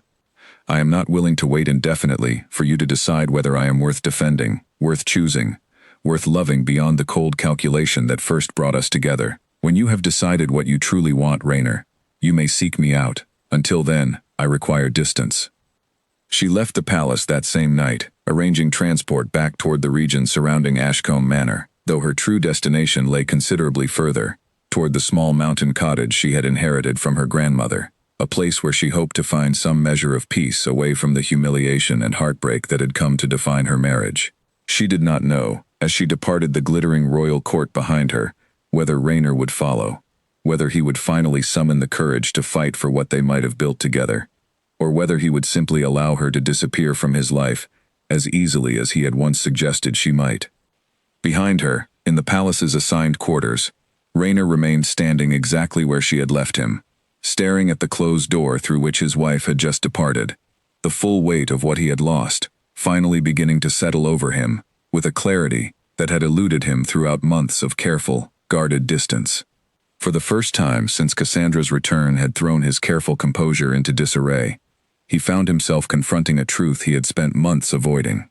Somewhere along the way, without his ever quite realizing it, Elara had become far more essential to his life than the plain, convenient choice he had once believed her to be. Rainer remained at the royal court for 2 more days after Elara's departure, unable to focus on any of the political matters that had originally justified his attendance, his mind consumed entirely by replaying the events of that catastrophic evening, again and again. He barely registered Cassandra's attempts to re-engage his attention over those 2 days, her presence, once so carefully cultivated to seem essential, now striking him as little more than a hollow echo of a past he had long ago outgrown without fully realizing it. On the 3rd day, unable to bear the palace's opulent halls any longer, he departed for Ashcombe Manor, the journey home passing in a blur of self-recrimination and mounting dread over what he might find, or fail to find, upon his arrival. He had sent no word ahead announcing his return, uncertain himself what state he would arrive in, uncertain whether Elara would even be present at the manor when he finally reached it. The manor felt different the moment he stepped through its doors, a heaviness settling over the familiar halls that had nothing to do with the season's lingering winter chill. Margaret greeted him at the entrance, her expression carrying a formality that failed to fully mask her evident concern. "Welcome home, Your Grace," she said. "I regret to inform you that Her Grace departed the manor 2 days past, taking only a small trunk of personal belongings. She left no word of her destination, only a letter addressed to yourself, which I have placed upon your study desk as instructed." Rainer felt something cold settle in his chest at Margaret's words, though he had, in truth, expected little else given how their final conversation at the royal court had concluded. He made his way to his study with hurried steps, finding the letter exactly where Margaret had indicated, Elara's careful handwriting visible upon the sealed envelope. He opened it with trembling hands, reading the contents slowly, each word settling into him with the weight of a verdict long overdue. Rainer, by the time you read this letter, I will have left Ashcombe Manor for a period of reflection I believe both of us require. I do not write this letter out of cruelty or spite, but out of a genuine need for clarity that I have been unable to find within the walls of our shared household. I came to this marriage prepared to accept the terms you outlined so plainly on our very first meeting. I told myself I did not require love, that purpose and security would prove sufficient compensation for whatever warmth I might be denied. I have since learned, through months of careful reflection, that such an arrangement, however practical it may have seemed at the outset, is not one I am willing to continue accepting indefinitely. You are not a cruel man, Rainer. I have come to understand, through my friendship with Ren, through small moments of genuine connection between us, that beneath your careful reserve lies a capacity for warmth and feeling that you have simply chosen, for reasons I understand but cannot fully excuse, to keep hidden away. I do not fault you for the pain that has shaped you, but I cannot continue building my life around the hope that you might someday choose to set that pain aside for my sake, when months of evidence suggest you remain unwilling, or perhaps unable, to make such a choice. I have gone to a place where I hope to find some peace, away from the constant uncertainty that has come to define our marriage. I do not know what the future holds for either of us, but I could not continue standing beside you, watching you hesitate each time genuine feeling threatened to surface, waiting indefinitely for a completion that never quite arrives. I wish you well, Rainer, whatever you ultimately decide.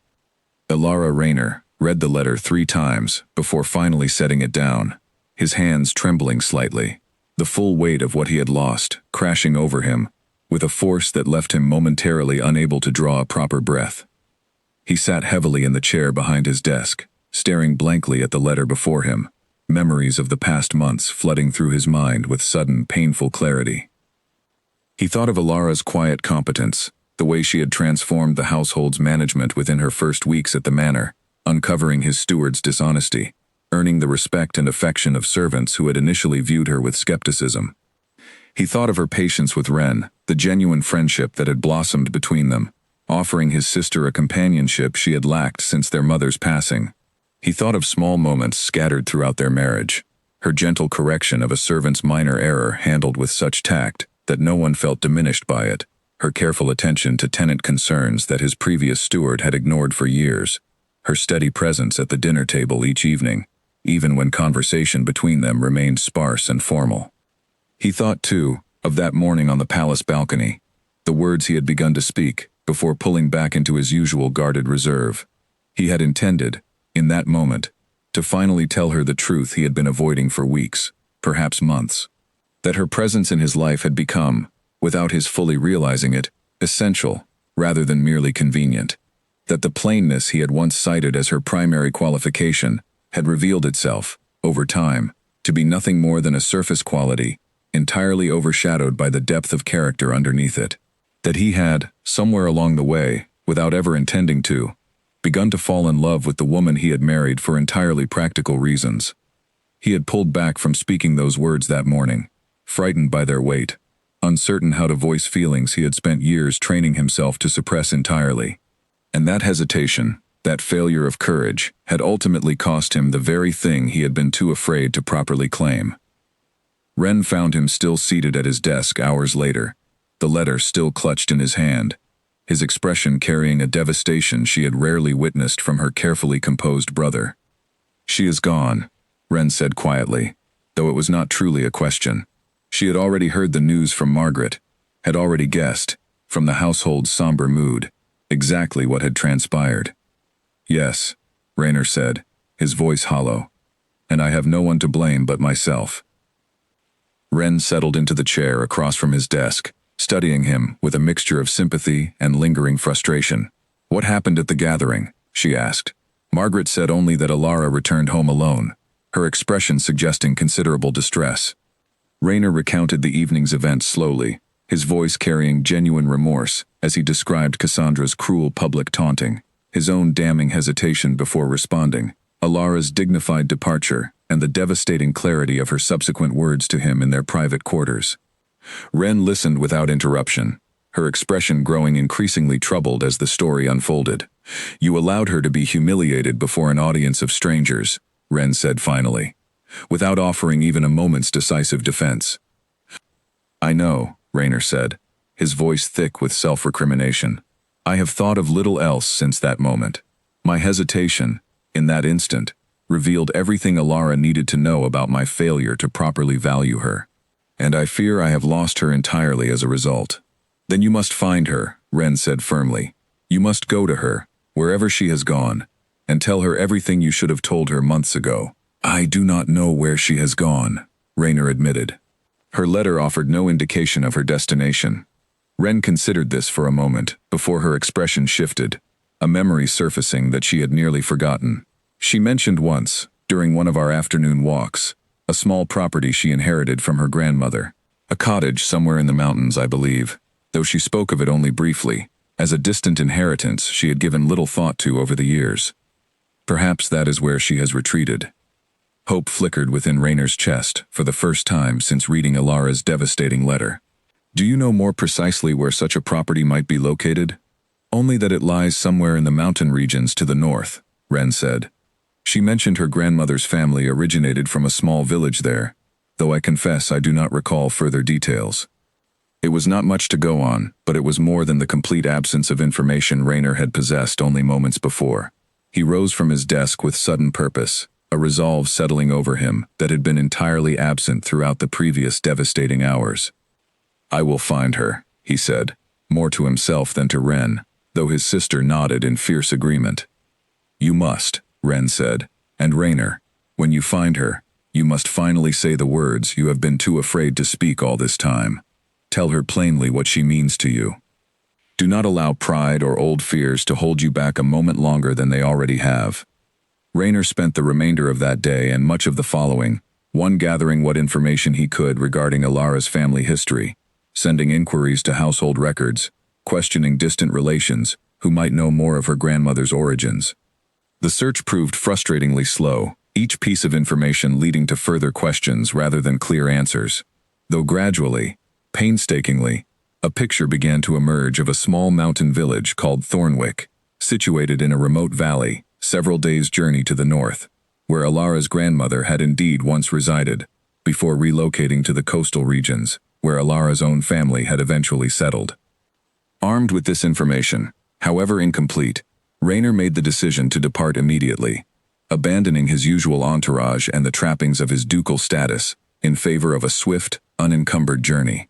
He would travel alone, on horseback, taking only what supplies proved absolutely necessary for the demanding journey ahead, through increasingly harsh mountain terrain as winter's grip refused to fully loosen its hold over the northern regions.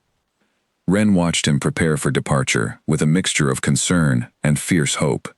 "The mountain roads will be treacherous this time of year," she warned. "Are you certain you would not prefer to bring at least a small escort?"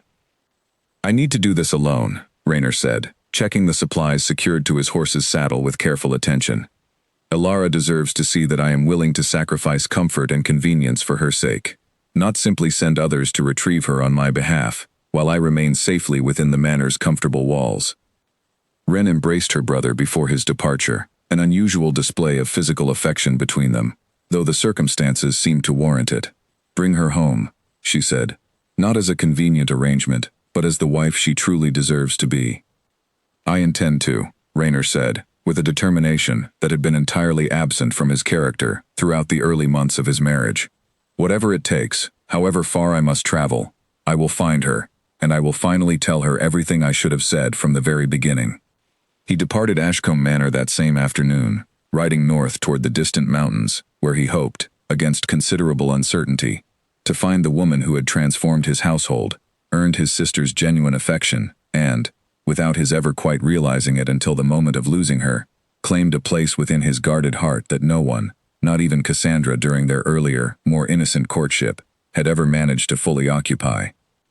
The journey ahead promised to be difficult, the mountain roads growing increasingly treacherous as winter's final grip refused to loosen, but Rayner rode forward with a singular determination that had been entirely absent from his character throughout the cold, careful months of his marriage's beginning.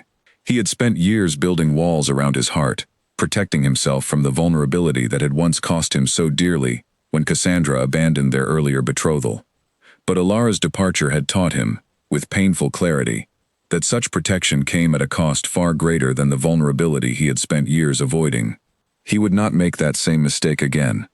Whatever it required, however far he needed to travel, however much pride he needed to set aside, he was determined to finally claim the love he had spent months too afraid to properly acknowledge, even to himself.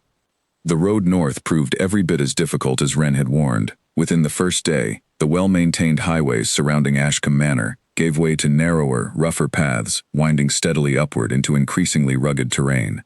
Rayner pressed forward with steady determination, stopping only when necessity demanded it, driven by an urgency that made every delay feel unbearable. He reached the small trading town of Millbrook by the end of the second day, his horse exhausted, his own body aching from hours of hard riding through bitter cold. He secured a room at the local inn, though sleep came slowly, his mind churning with worry over whether he would find Alara at all, whether the scant information he possessed would prove sufficient to locate her, whether, even if he succeeded in finding her, she would be willing to hear anything he had to say, after the humiliation and heartbreak he had allowed her to endure. The following morning, he made inquiries among the town's residents regarding the village of Thornwick, and after several frustrating dead ends, finally found an elderly merchant who recognized the name. "Thornwick," the merchant said, scratching his weathered chin thoughtfully. "Small place, tucked up in the high valley beyond Raven's Pass. Not many travel there these days, not since the old mining operations closed some years back. Rough road, especially this time of year, with the pass likely still choked with snow." "How many days' journey?" Rayner asked, urgency evident in his voice. "2, perhaps 3, depending on conditions," the merchant said. "Though I would not attempt it alone. If I were you, not with the pass in its current state. Rayner thanked the merchant for the information and, despite the warning, made preparations to depart immediately, purchasing additional supplies and warmer gear suited to the harsh mountain conditions that awaited him. He could not afford further delay, not when every additional day represented another day of Elara believing herself abandoned, another day for whatever fragile hope remained between them, to fade further into cold resignation. The journey toward Raven's Pass tested Rayner's endurance in ways he had never before experienced. The road, such as it remained, wound steadily upward through increasingly dense forest, the temperature dropping noticeably with each passing mile, snow accumulating deeper along the path, until his horse struggled to maintain steady footing. He pressed forward regardless, driven by a determination that overcame every physical hardship the journey presented.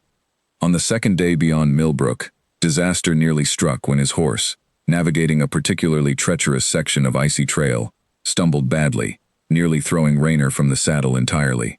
He managed to maintain his seat through sheer determination, though the incident left both horse and rider shaken, forcing a slower, more cautious pace through the remaining treacherous terrain. That night, he made camp in a small sheltered hollow beneath a rocky outcropping, building a modest fire against the bitter cold, his supplies dwindling faster than he had anticipated given the journey's unexpected difficulties. He sat beside the flickering flames, staring up at the star-filled sky above, reflecting on the vast difference between this current journey and the comfortable, privileged existence he had known throughout his entire life as Duke of Ashcombe. He had never before experienced genuine hardship of this kind, had never before been forced to rely entirely upon his own resourcefulness and determination, without the comfortable buffer of wealth and status to smooth every difficulty.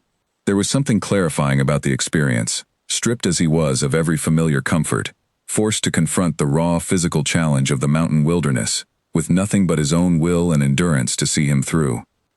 He thought, as the fire crackled softly before him, of the man he had become since his parents' deaths, since Cassandra's earlier betrayal, the careful, guarded figure who had built his entire identity around protecting himself from further vulnerability.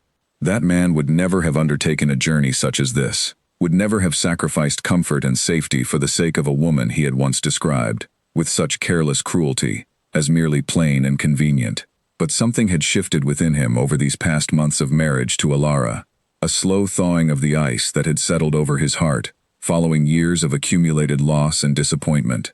He recognized now, with a clarity that had eluded him throughout the comfortable safety of his previous existence, that true strength lay not in avoiding vulnerability entirely, but in having the courage to embrace it fully, regardless of the risk involved.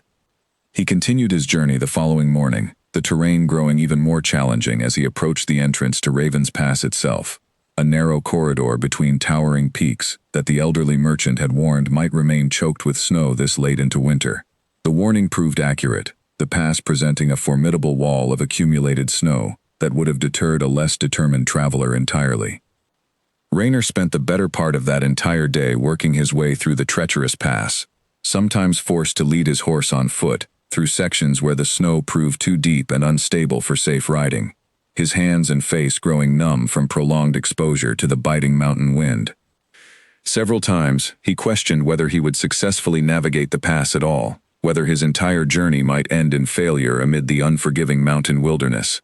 But each time doubt threatened to overwhelm him, he thought of Elara's face, of her quiet dignity as she walked away from him at the royal court, of the devastating clarity of her farewell letter, and he found renewed determination to press forward regardless of the obstacles before him. By late afternoon, exhausted and half frozen but triumphant, he finally emerged from the far side of Raven's Pass, the terrain beginning to slope gently downward into a hidden valley he had not been able to see from the approach. Smoke rose from several distant chimneys, marking the location of what could only be the village of Thornwick, nestled peacefully within the sheltered valley below. Renewed hope propelled him forward despite his exhaustion, and he reached the village's outskirts, just as the winter sun began sinking toward the surrounding peaks, casting long shadows across the snow-covered landscape. The village itself proved smaller than he had anticipated, a modest collection of stone cottages clustered around a central square, smoke curling peacefully from chimneys, the scene carrying a quiet, timeless charm, entirely different from the grand estates and glittering court gatherings that had defined so much of his adult life. He approached the first villager he encountered, an elderly woman gathering firewood near her cottage's entrance, and inquired, with as much courtesy as his exhaustion allowed, whether she knew of a woman named Elara Voss, who might have recently arrived in the village. The woman studied him with evident curiosity, taking in his exhausted, half-frozen appearance with a mixture of concern and suspicion. "You would be looking for the young lady staying at the old Ashworth cottage," she said finally, her tone carrying a protective wariness that suggested the village's residents had already grown fond of their unexpected visitor. "Might I ask your business with her?" "I am her husband," Rayner said simply, though the words carried a weight and sincerity that surprised even himself as he spoke them aloud, for what felt like the first time with genuine meaning. "I have traveled a great distance to find her, and to make right what I failed to properly value before." The elderly woman studied him a moment longer, something in his evident exhaustion and sincerity apparently satisfying whatever assessment she was making. "The Ashworth cottage lies at the far edge of the village," she said finally, pointing toward a narrow path leading away from the central square. "Follow that path past the old mill, and you will find it nestled among the pines." Rayner thanked her profusely, and made his way toward the indicated path with renewed energy, despite his considerable exhaustion, his heart pounding with a mixture of hope and anxiety, as he approached what he hoped would be the end of his difficult journey. The path wound past the mentioned mill, its wheels still and silent beneath a thick blanket of snow, before curving gently through a stand of tall pines that opened, finally, onto a small clearing where a modest stone cottage stood, warm light glowing from its windows against the deepening evening shadows. He stood at the edge of the clearing for a long moment, gathering his courage, uncertain how Elara would receive him after everything that had transpired between them, after his failure to defend her, after weeks of accumulated hurt that his sudden appearance could not simply erase with words alone. But he had traveled too far, endured too much, to allow doubt to hold him back now, at the very threshold of finally making right what he had allowed to go so terribly wrong. He approached the cottage's door with steady steps, despite his pounding heart, and raised his hand to knock, the sound echoing loudly in the peaceful evening quiet of the mountain village, carrying with it every hope and fear that had driven him through days of difficult, treacherous journey to reach this small, humble cottage at the edge of the world. Inside the small cottage, Elara sat beside a modest fire, a cup of warm tea cooling untouched in her hands, her thoughts, as they so often had been over the past weeks, drifting back toward Ashcombe Manor, despite her best efforts to focus instead on the quiet peace of her new surroundings. She had arrived at her grandmother's old cottage nearly 3 weeks earlier, and though the village of Thornwick had welcomed her with a warmth and simplicity she found genuinely comforting after months of court intrigue and marital uncertainty, she had not yet managed to fully escape the ache that lingered beneath her efforts at contentment. The villagers had proven kind, curious about the quiet newcomer, but respectful of her evident desire for solitude and reflection. She had spent her days settling into the cottage, making small repairs with the assistance of a local craftsman, learning the rhythms of village life that felt worlds away from the grandeur and complexity of her existence as Duchess of Ashcombe. She had told herself, repeatedly, that this simpler life offered everything she truly required: purpose without complication, peace without the constant uncertainty that had defined her marriage. And yet, despite her best efforts at genuine contentment, she found her thoughts returning again and again to Rayner, to the fragile moment of connection they had shared on the palace balcony, to the words he had begun but never finished speaking. The knock at her door startled her from these persistent reflections, and she rose with some confusion, uncertain who might be seeking her out at such a late hour in this remote mountain village, where she knew few people beyond the immediate neighbors who had shown her such kindness since her arrival.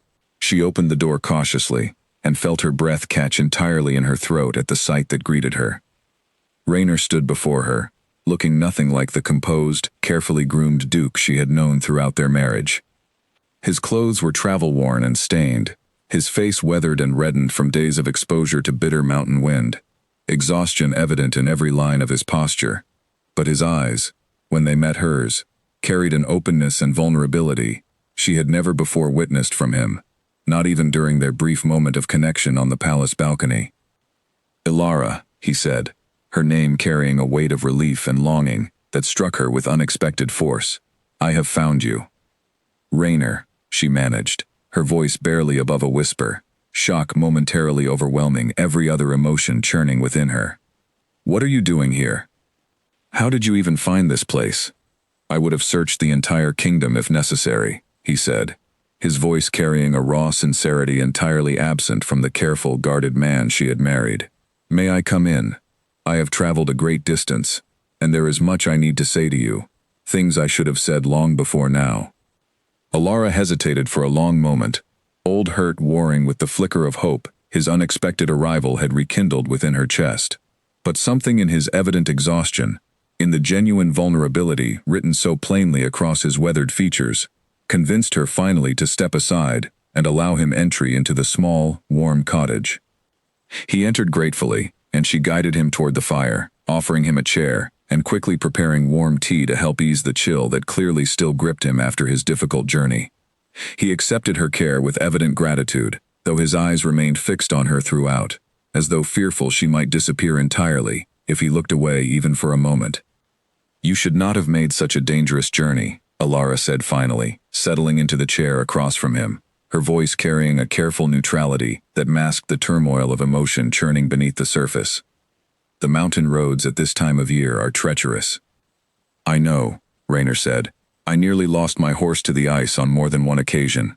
Raven's Pass was choked with snow deep enough that I was forced to lead my horse on foot through much of it. But none of that mattered, not when weighed against the possibility of losing you entirely." Alara studied him carefully, searching his face for any sign of the careful reserve that had defined so much of their marriage, but finding instead only genuine, unguarded sincerity. "Why have you come, Raynor?" she asked finally. "What is it you traveled so far to say?" Raynor took a deep breath, seeming to gather his courage, before finally speaking the words he had carried with him throughout the entire difficult journey. "I came to tell you that I have been a fool," he said. "A frightened, prideful fool who allowed old wounds to prevent me from properly recognizing and claiming the genuine happiness that had been offered to me, right from the very beginning of our marriage, though I was too guarded to fully accept it. You told me, on our very first meeting, that you chose me because I was plain," Alara said quietly, the old hurt still evident in her voice, despite months having passed since those cutting words were first spoken. "That I would not complicate your life, would not draw unwanted attention, or remind you of anyone you had lost." "I know what I said," Raynor replied, his expression carrying genuine remorse, "and I have come to understand, over these past months, just how deeply wrong those words truly were. I told myself, at the time, that I sought a wife who would remain safely distant from my heart, someone incapable of causing the kind of pain Cassandra's betrayal once caused me. I believed, foolishly, that your plainness, as I so cruelly termed it, would protect me from ever again risking the vulnerability of genuine feeling." He paused, his eyes never leaving hers, before continuing. "But I was wrong about everything, Alara. You are not plain. You have never been plain. From the very first weeks of our marriage, you demonstrated a competence and warmth that transformed our entire household.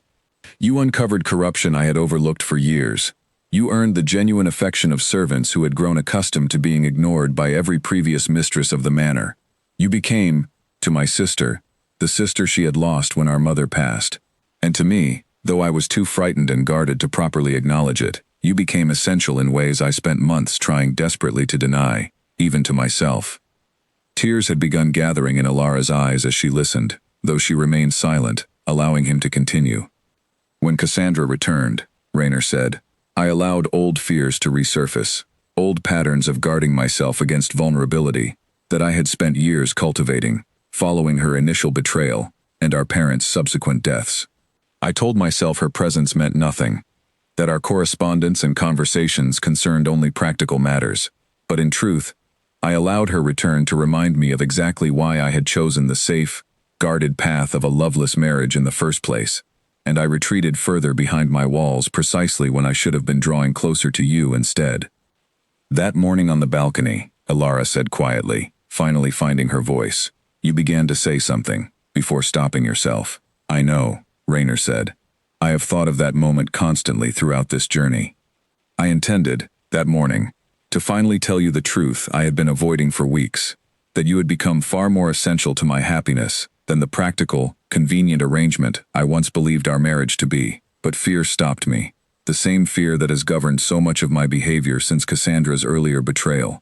And that fear, that failure to speak the truth when I had the opportunity, ultimately cost us both dearly at the gathering that followed. You allowed her to humiliate me before an entire hall of strangers, Elara said, old pain evident in her voice, despite the hope beginning to flicker alongside it. You hesitated, when I needed you to defend me without question. I know, Raynor said, his voice thick with genuine remorse. And I will carry the shame of that hesitation for the rest of my life. There is no excuse sufficient to justify my failure in that moment. I can only tell you that the hesitation you witnessed had nothing to do with any genuine uncertainty regarding my feelings for you, and everything to do with the paralysis that comes from years spent avoiding the vulnerability of speaking difficult truths aloud. I have spent every moment since that terrible evening wishing desperately that I could return to that instant and speak, without hesitation, the defense and devotion you so rightfully deserved. Elara studied him for a long moment, the fire crackling softly between them, casting warm light across his weathered, sincere features. Why should I believe, she asked finally, that this newfound courage will prove more lasting than the fleeting moments of connection we shared before, moments that always seemed to dissolve back into cold reserve whenever genuine vulnerability threatened to fully surface? It was a fair question, and Raynor considered it seriously before responding. I cannot offer you certainty, he said finally, beyond the evidence of this very journey. I abandoned every comfort and convenience of my position to travel days through treacherous mountain terrain, risking genuine danger, because the thought of losing you entirely proved more unbearable than any fear I have carried since my earliest losses. I cannot promise you perfection, Elara. I remain, in many ways, the guarded, careful man you married. But I can promise you that I am done allowing that guardedness to prevent me from claiming the genuine happiness you have offered me since the very first weeks of our marriage. Happiness I was simply too frightened to properly recognize and embrace, until the very real possibility of losing you forever forced me finally to confront the truth of my own feelings. Silence stretched between them following his words, Elara turning his sincere confession over carefully in her mind, weighing months of accumulated hurt against the evident sincerity and sacrifice represented by his difficult journey. Finally she spoke, her voice carrying a careful, measured hope. I do not wish to return to the same uncertain arrangement that defined our marriage before, she said. I cannot continue as merely a convenient, forgettable choice, waiting patiently for affection that arrives only in fragments before retreating again, behind careful reserve. I am not asking you to return to that arrangement, Raynor said, leaning forward with evident earnestness. I am asking you to give me the opportunity to build something entirely different, a genuine partnership built on honesty and mutual respect, and, I hope in time, love freely given and freely returned. I do not ask this lightly, Elara, nor do I expect you to simply forgive months of accumulated hurt with a single conversation, however sincere. I am prepared to prove myself worthy of your trust again, however long that process requires, if you will allow me the opportunity to do so. Elara felt the weight of his words settle over her, mixing with the genuine evidence of his sacrifice in undertaking such a difficult journey to find her. She thought of the months of careful work she had invested in their household, of Wren's genuine friendship, of the small, precious moments of connection that had accumulated between herself and Raynor despite everything working against them. And she thought, too, of the courage it had taken for him to travel so far, to speak such difficult truths aloud, to finally set aside the pride and fear that had governed so much of his behavior throughout their marriage. I will not decide tonight, she said finally, though her tone carried a warmth entirely absent from her earlier, more guarded responses. You are welcome to remain here, in the village, while you recover from your journey. And perhaps, in the coming days, we might begin the slow process of rebuilding trust between us, properly this time, without the shadows of old fears and old betrayals interfering. Relief and hope flooded across Raynor's exhausted features at her response. That is more than I dared hope for, he said sincerely. Thank you, Elara. I promise you will not regret offering me this opportunity.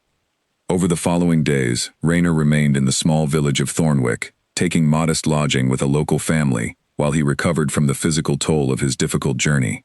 He and Elara spent time together each day, walking the snow-covered paths surrounding the village, sharing meals prepared simply, but with genuine care, engaging in conversations that gradually grew warmer and more open than any exchange they had shared throughout the earlier months of their formal, guarded marriage.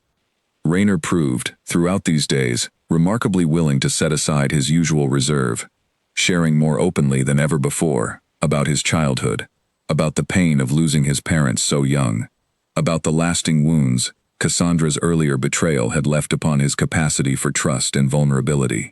Alara listened with genuine compassion, offering her own reflections in turn, the two of them building, slowly and carefully, a foundation of honesty and understanding that had been entirely absent from the cold, practical arrangement that had first brought them together. Ren's words, spoken so many months before, proved prophetic. Beneath the careful reserve Rainer had cultivated over years of accumulated loss, the man Ren remembered from childhood, warm and capable of genuine laughter, gradually began to re-emerge, coaxed forth by the patient, genuine affection Alara continued to offer despite every reason she might have had to withhold it entirely.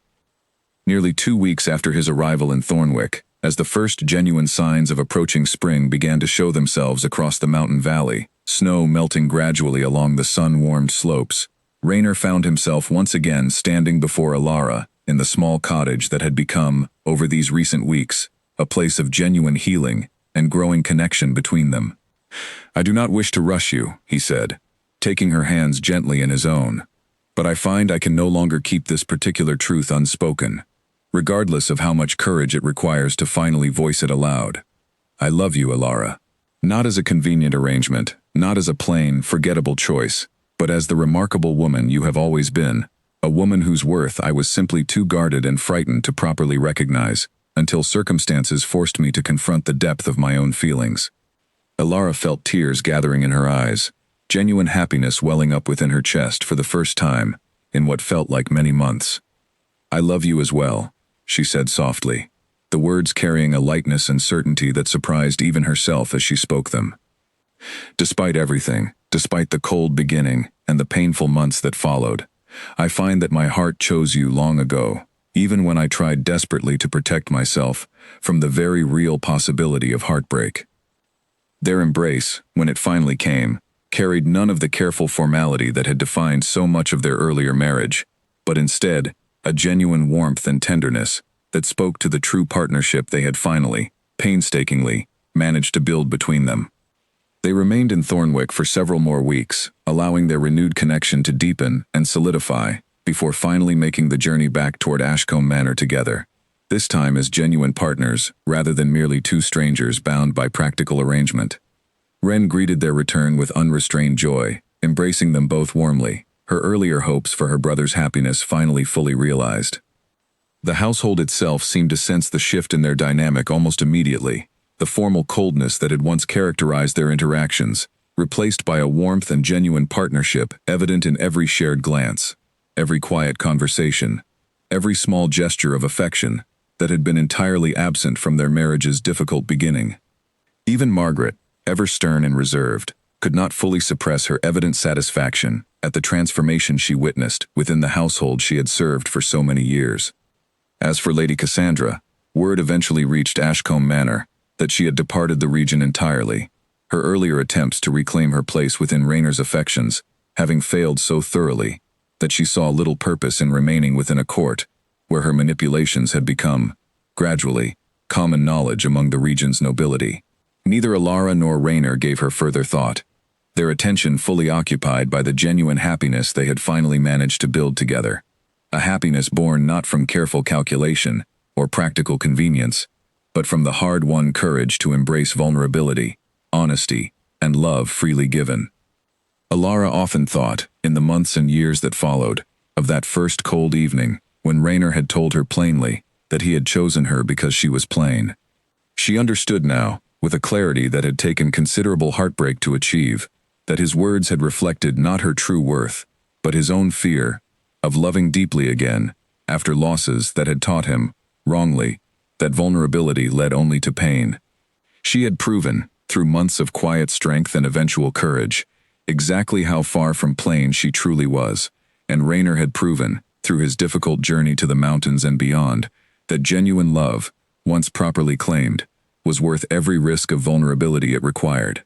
Spring arrived fully at Ashcombe Manor within weeks of their return, the orchard trees that had stood bare and frozen throughout the long winter, now bursting into delicate white and pink blossoms, the estate grounds transforming into a landscape of renewed color and life that seemed, to Alara, to mirror the transformation occurring within her own marriage. She spent her mornings once again managing the household's affairs, though now Raynor often joined her in these tasks, the two of them working side by side over the account books, rather than in the separate, guarded silence that had once defined their interactions. Wren, delighted by the genuine warmth now evident between her brother and his wife, threw herself into planning a celebration to mark the occasion, insisting that the household and surrounding tenants deserved an opportunity to witness and share in the joy that had finally settled over the manor. Raynor, who might once have dismissed such a gathering as unnecessary extravagance, agreed readily, eager himself to publicly demonstrate the depth of affection he had once been too guarded to properly express. The celebration, held on a bright afternoon in early spring, drew tenants and servants alike to the manor's grounds. Tables laden with food spread beneath the blossoming orchard trees, musicians filling the air with cheerful melodies, entirely different from the formal, restrained music of court gatherings. Alara moved through the celebration with genuine ease, greeting tenant families she had come to know well over her months of careful household management, accepting their warm congratulations with a happiness that reached fully into her eyes for the first time since her arrival at Ashcombe Manor. It was during this celebration that Raynor, gathering the assembled crowd's attention with a raised hand, made an announcement that surprised even Alara, who had received no advance warning of his intentions. "Many of you knew," he said, his voice carrying across the gathered crowd with unusual openness, "that my marriage to Alara began under circumstances I am not proud to admit. I chose practicality over genuine partnership, caution over courage, and in doing so, I very nearly lost the most remarkable woman I have ever known." He turned to face Alara directly, his expression carrying the same sincere vulnerability she had witnessed that evening in the small mountain cottage. "I wish, before all of you, to properly correct the error of my earlier words. I did not marry Alara because she was plain. I married her, I have come to understand, because some part of me recognized, even then, the depth of character and warmth she possessed, qualities I was simply too frightened to properly acknowledge at the time. She has proven herself, through every difficulty we have faced together, to be extraordinary, in every sense that matters." The gathered crowd erupted into warm applause, tenant families and household servants alike sharing in the evident joy of the moment, and Alara found herself blinking back tears of genuine happiness as Raynor drew her into a warm embrace before the entire assembled gathering, a public declaration that stood in stark contrast to the cold, careful formality that had once governed every aspect of their relationship. In the months that followed, their partnership continued to deepen in ways that surprised them both. Raynor began, gradually, to involve Alara more fully in the broader affairs of the estate, seeking her counsel on matters he would once have handled entirely alone, valuing her perspective in ways that reflected genuine respect rather than mere practical necessity. Alara, in turn, found herself growing more confident in voicing her opinions and desires, no longer constrained by the fear of overstepping boundaries that had once defined their careful, formal marriage.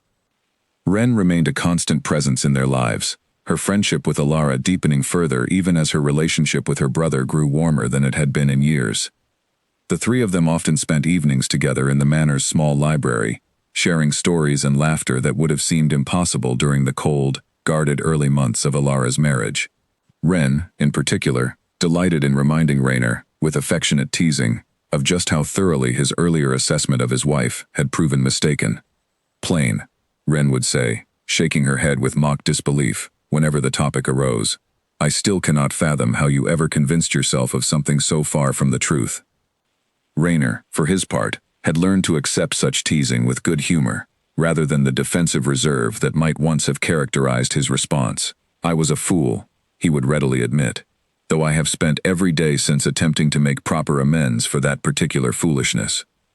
As the year progressed, word of the Duke and Duchess of Ashcombe's genuine devotion to one another spread gradually through the region's nobility, a welcome contrast to the whispered gossip that had once surrounded their marriage's cold, practical beginning.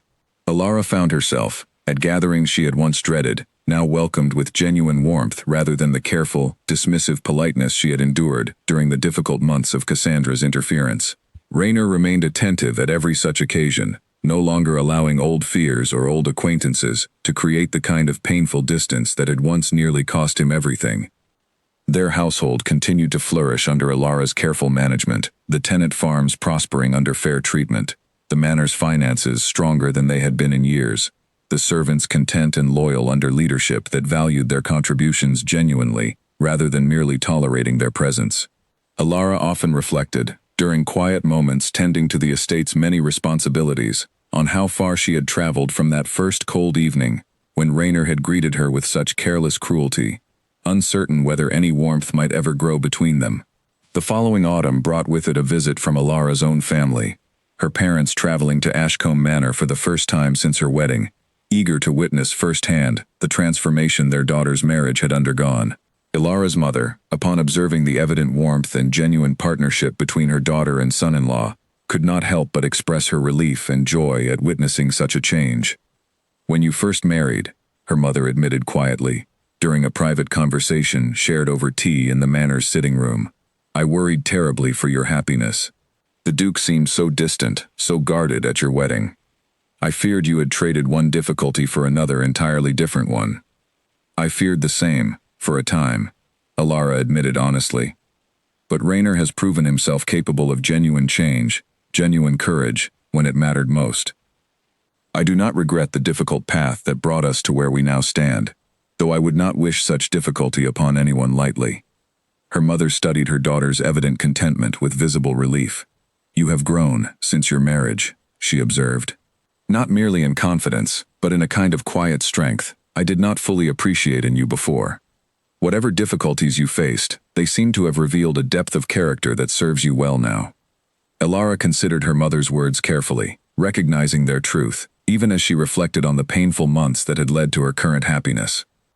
The girl who had arrived at Ashcombe Manor, resigned to a loveless, practical marriage, bore little resemblance to the woman she had become, a woman who had demanded better treatment, who had walked away from humiliation rather than accepting it indefinitely, who had ultimately been rewarded for that courage, with a partnership built on genuine mutual respect and deepening love.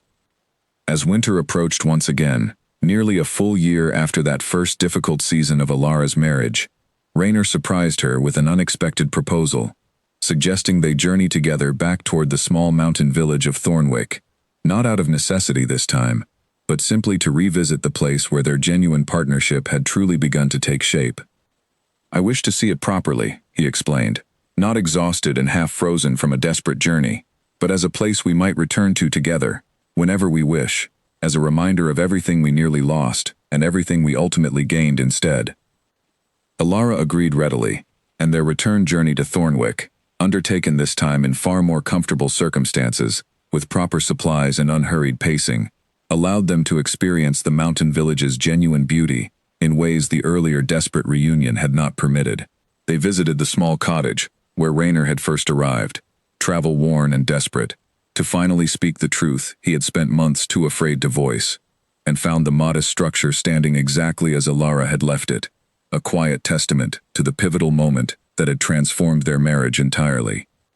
They spent several peaceful days in the village, walking the same snow-dusted paths where their renewed connection had first begun to grow, sharing meals with the same kind villagers who had welcomed Alara so warmly during her earlier period of solitary reflection. The elderly woman who had first directed Raynor toward the cottage greeted them both with evident delight, pleased to see the evident happiness that had grown between the couple whose reunion she had witnessed the beginnings of nearly a year before. "I remember thinking, when you first arrived," she told Raynor, with a knowing smile, "that a man willing to travel through Raven's Pass in such treacherous conditions must possess a heart worth trusting. Whatever mistakes had brought him to that desperate point, I am glad to see that trust proved well placed." Raynor accepted her words with genuine humility, recognizing fully how close he had come to losing everything through his earlier guardedness and fear. "I very nearly did not deserve such trust," he admitted honestly, "but I have spent every day since attempting to prove myself worthy of it, and I intend to continue that effort for the rest of my life."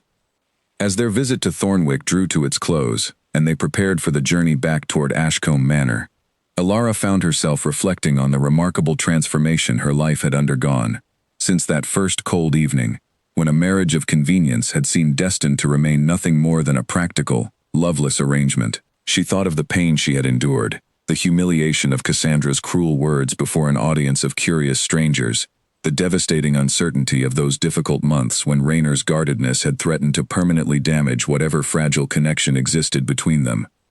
But, she thought too, of everything that had grown from that difficult beginning, the genuine partnership she and Raynor had ultimately built together, the deep friendship she shared with Ren, the household she had transformed through her own competence and care, the love that had finally emerged, fully and courageously, from beneath years of accumulated fear and guardedness on her husband's part.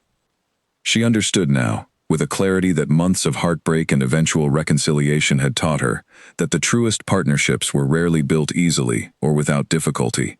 They required courage, honesty, and a willingness to risk genuine vulnerability, even when every instinct urged caution and self-protection instead.